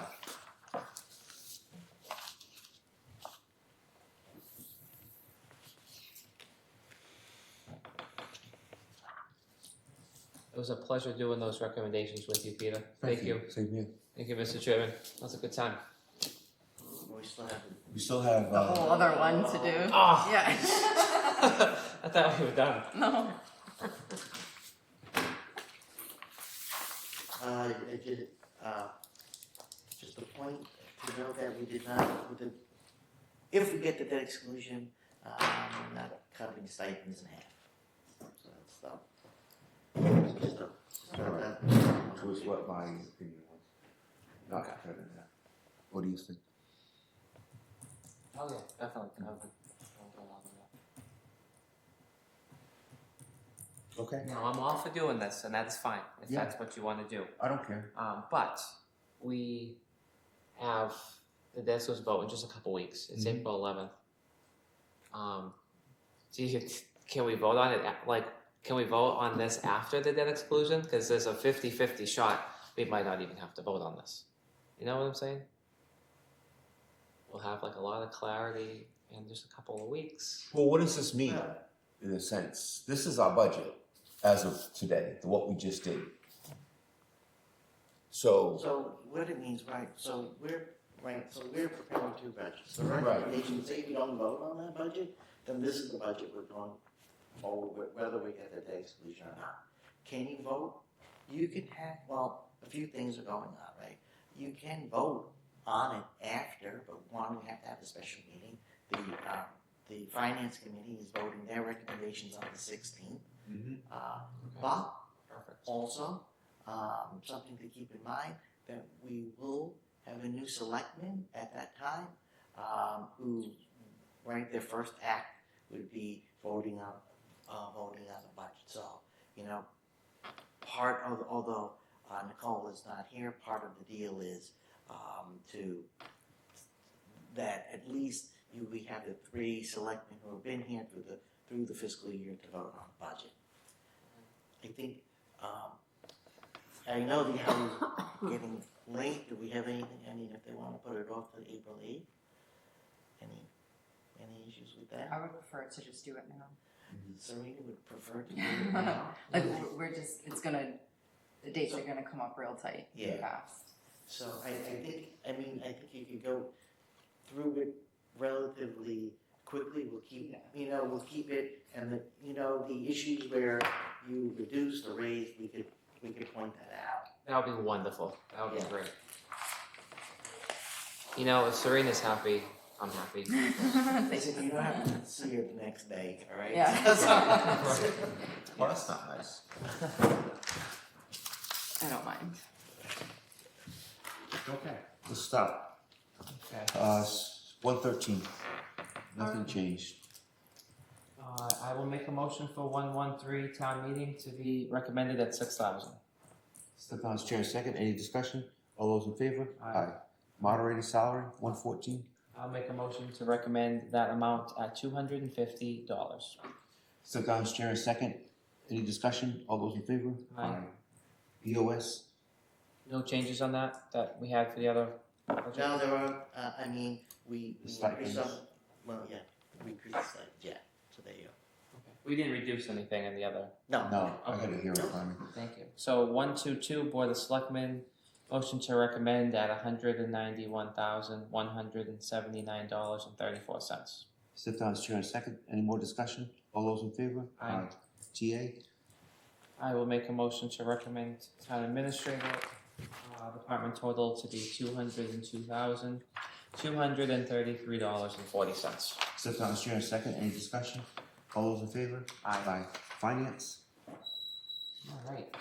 I'll make a motion to recommend the Finance Committee Department 131 to be $3,820. Step down as chair and second. Any discussion? All those in favor? Aye. Reserve fund, you recommended 50,000. Right. Bring it back up to 55? Or do we want to keep it at 50? 55. I'll make a, is that okay with you? Yeah. Okay. I'll make a motion to recommend 132 Reserve Fund, department total to be $55,000. Step down as chair and second. Any more discussion? All those in favor? Aye. Town count was the same. No reduction. No reductions. I'll make a motion to recommend Department 135, Town Accountant, in the amount of $182,470.01. Step down as chair. Any discussion? All those in favor? Aye. No reductions in, No reductions in the assessors. I'll make a motion to recommend Department 141 in the total amount of $203,890.54. Step down as chair and second. Any more discussion? All those in favor? Aye. Town treasurer? There was no, reduction. Okay. I'll make a motion to recommend 105. Yes. Town Treasurer, Department 145, department total to be $105,567.90. Step down as chair and second. Any discussion? All those in favor? Aye. Town collector? I'll make a motion for Department 146, Town Collector, to be recommended in the amount of $103,902.90. Step down as chair and second. Any discussion? All those in favor? Aye. Town council increased by 5,000, but we made deductions.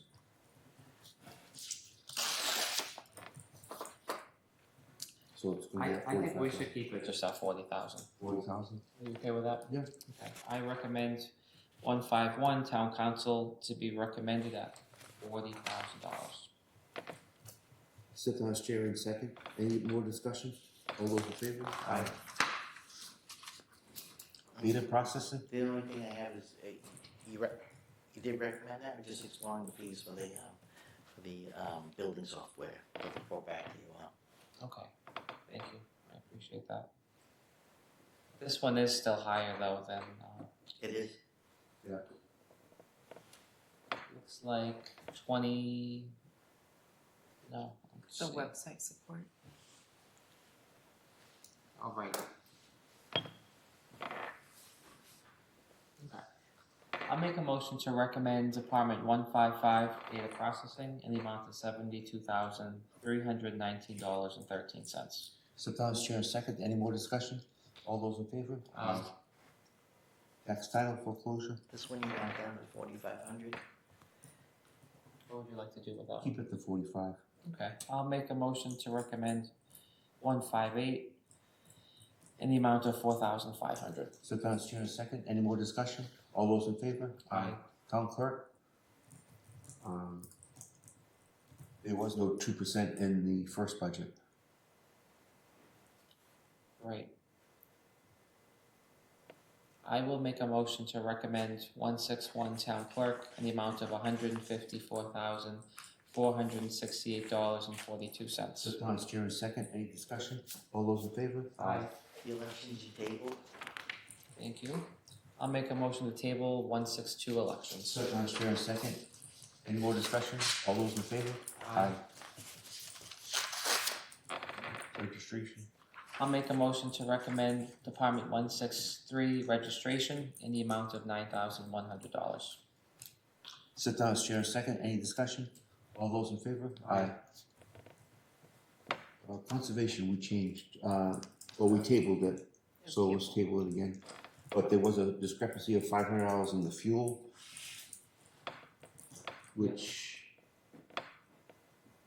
and whether we were going to do the boots at 300.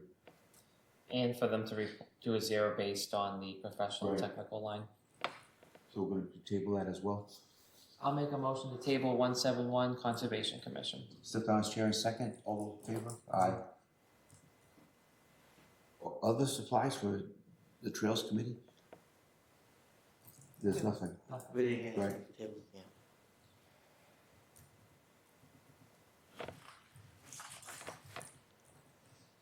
Planning board? We didn't change anything. No.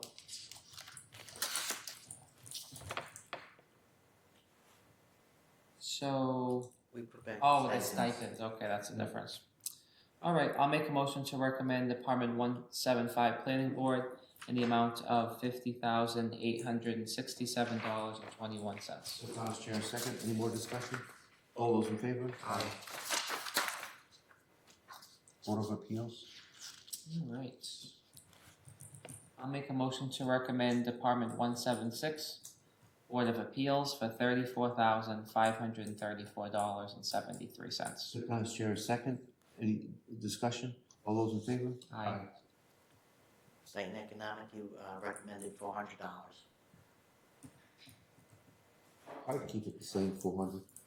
I'll make a motion to recommend 189 Ag and Economic Committee Department total to be $400. Step down as chair, second, any more discussion? All those in favor? Aye. Public buildings and property maintenance? No changes.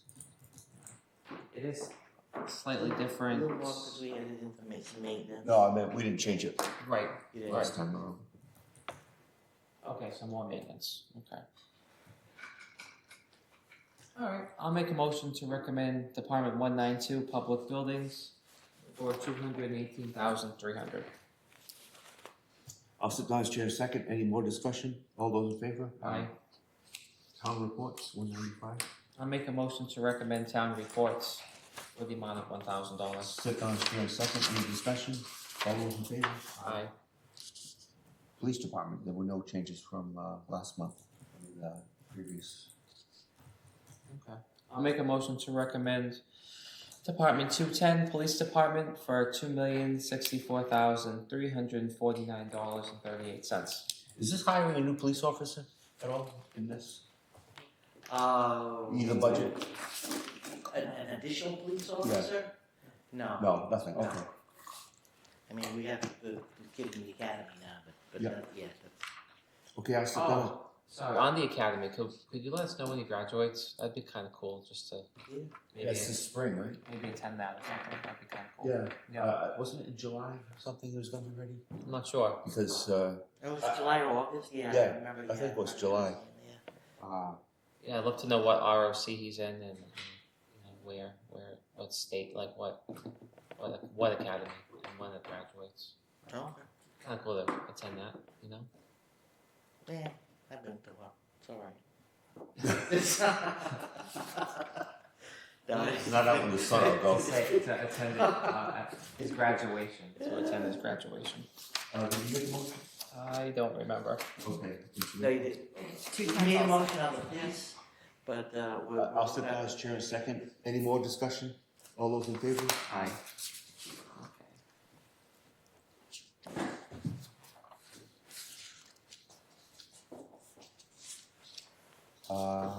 Communications, we didn't make any changes. No.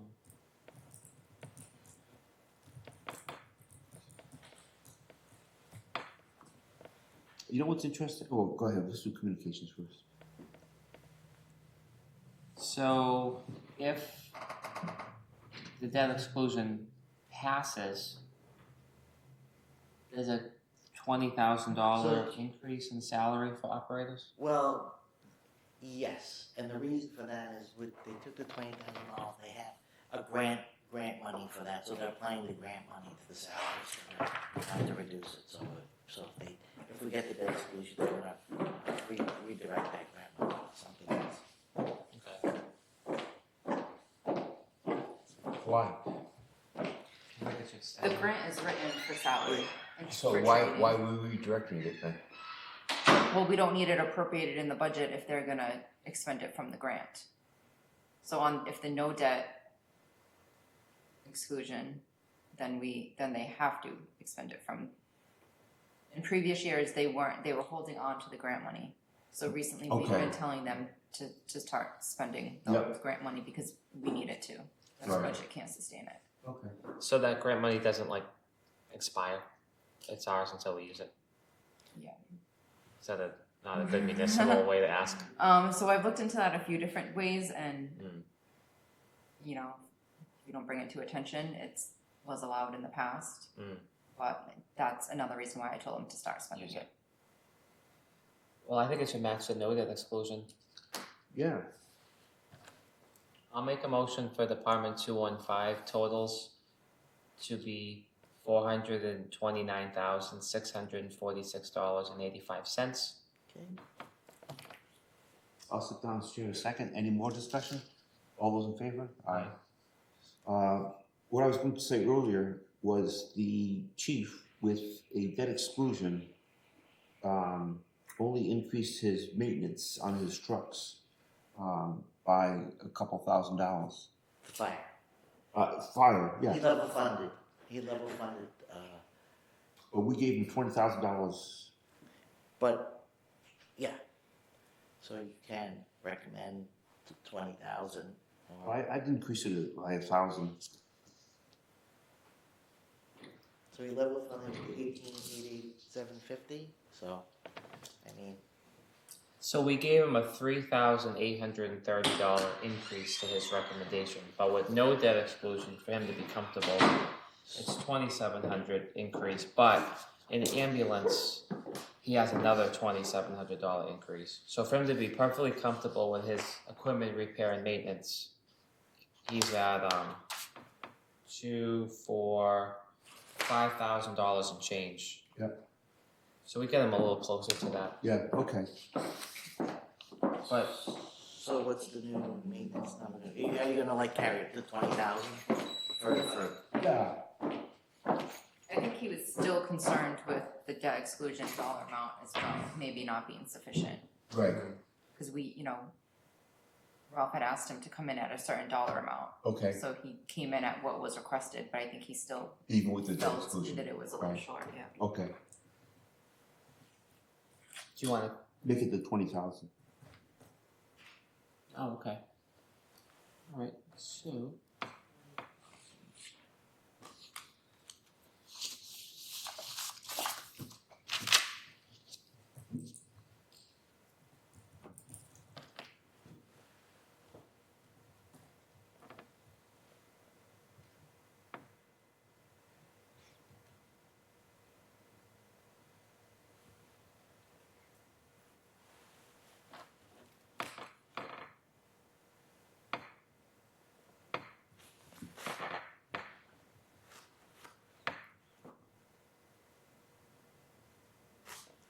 I'll make a motion to recommend Fire Department 220, line number 5240, fire equipment and maintenance for $20,000.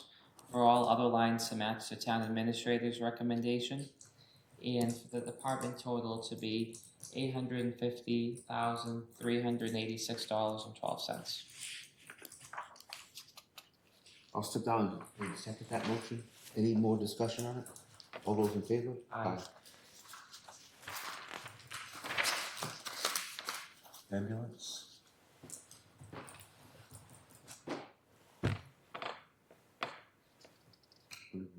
I'll make a motion to recommend Department 231 ambulance service for the amount of $885,522.15. I'll sit down and share in a second. Any more discussion? All those in favor? Aye.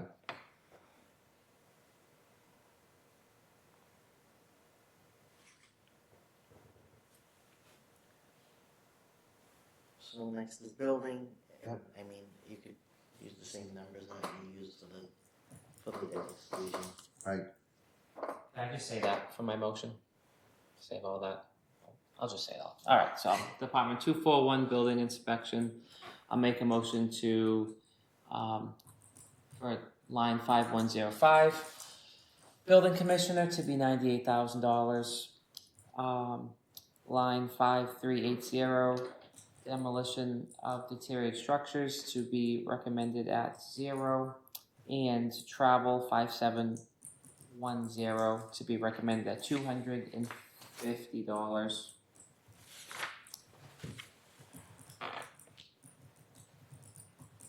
I gotta get a department total though. I still think it's different, right? It's 130, 302. Okay, so it's the same. So for the department total to be $130,302.73. I'll sit down and share a second. Any more discussion? All those in favor? Aye. Gas? I'll make a motion to recommend Department 242 gas inspection for $6,750. Sit down and share a second. Any discussion? All those in favor? I'll make a motion to recommend Department 243 plumbing for $7,750. Sit down and share a second. Any more discussion? All those in favor? Make a motion to recommend Department 244 weights and measures for $3,000. Sit down and share a second. Any discussion? All those in favor? I'll make a motion to recommend Department 245 electrical for $20,000. Sit down and share a second. Any discussion? All those in favor? Aye. ACO? I will, would you like to do the budget as presented or use the other budget for ACO? Well, we cut the, You cut, what is it, professional? Professional and technical, Yep, which we should still cut. right. It's still not being used. Descriptions. You cut. And she's not using that right now either. Right. So, yeah, I would, Okay. I'll make a motion to recommend Department 292 Animal Control Officer, line number 5302, in the amount of $600. Line number 5730 for $0. For all other departments to match the town administrator's recommendation, and for the department total to be $67,184.58. It's actually a little different. no, it's off. Okay. Because the expenses, so it would be 67,346.58. Thanks, Serena. I will amend my motion for the department total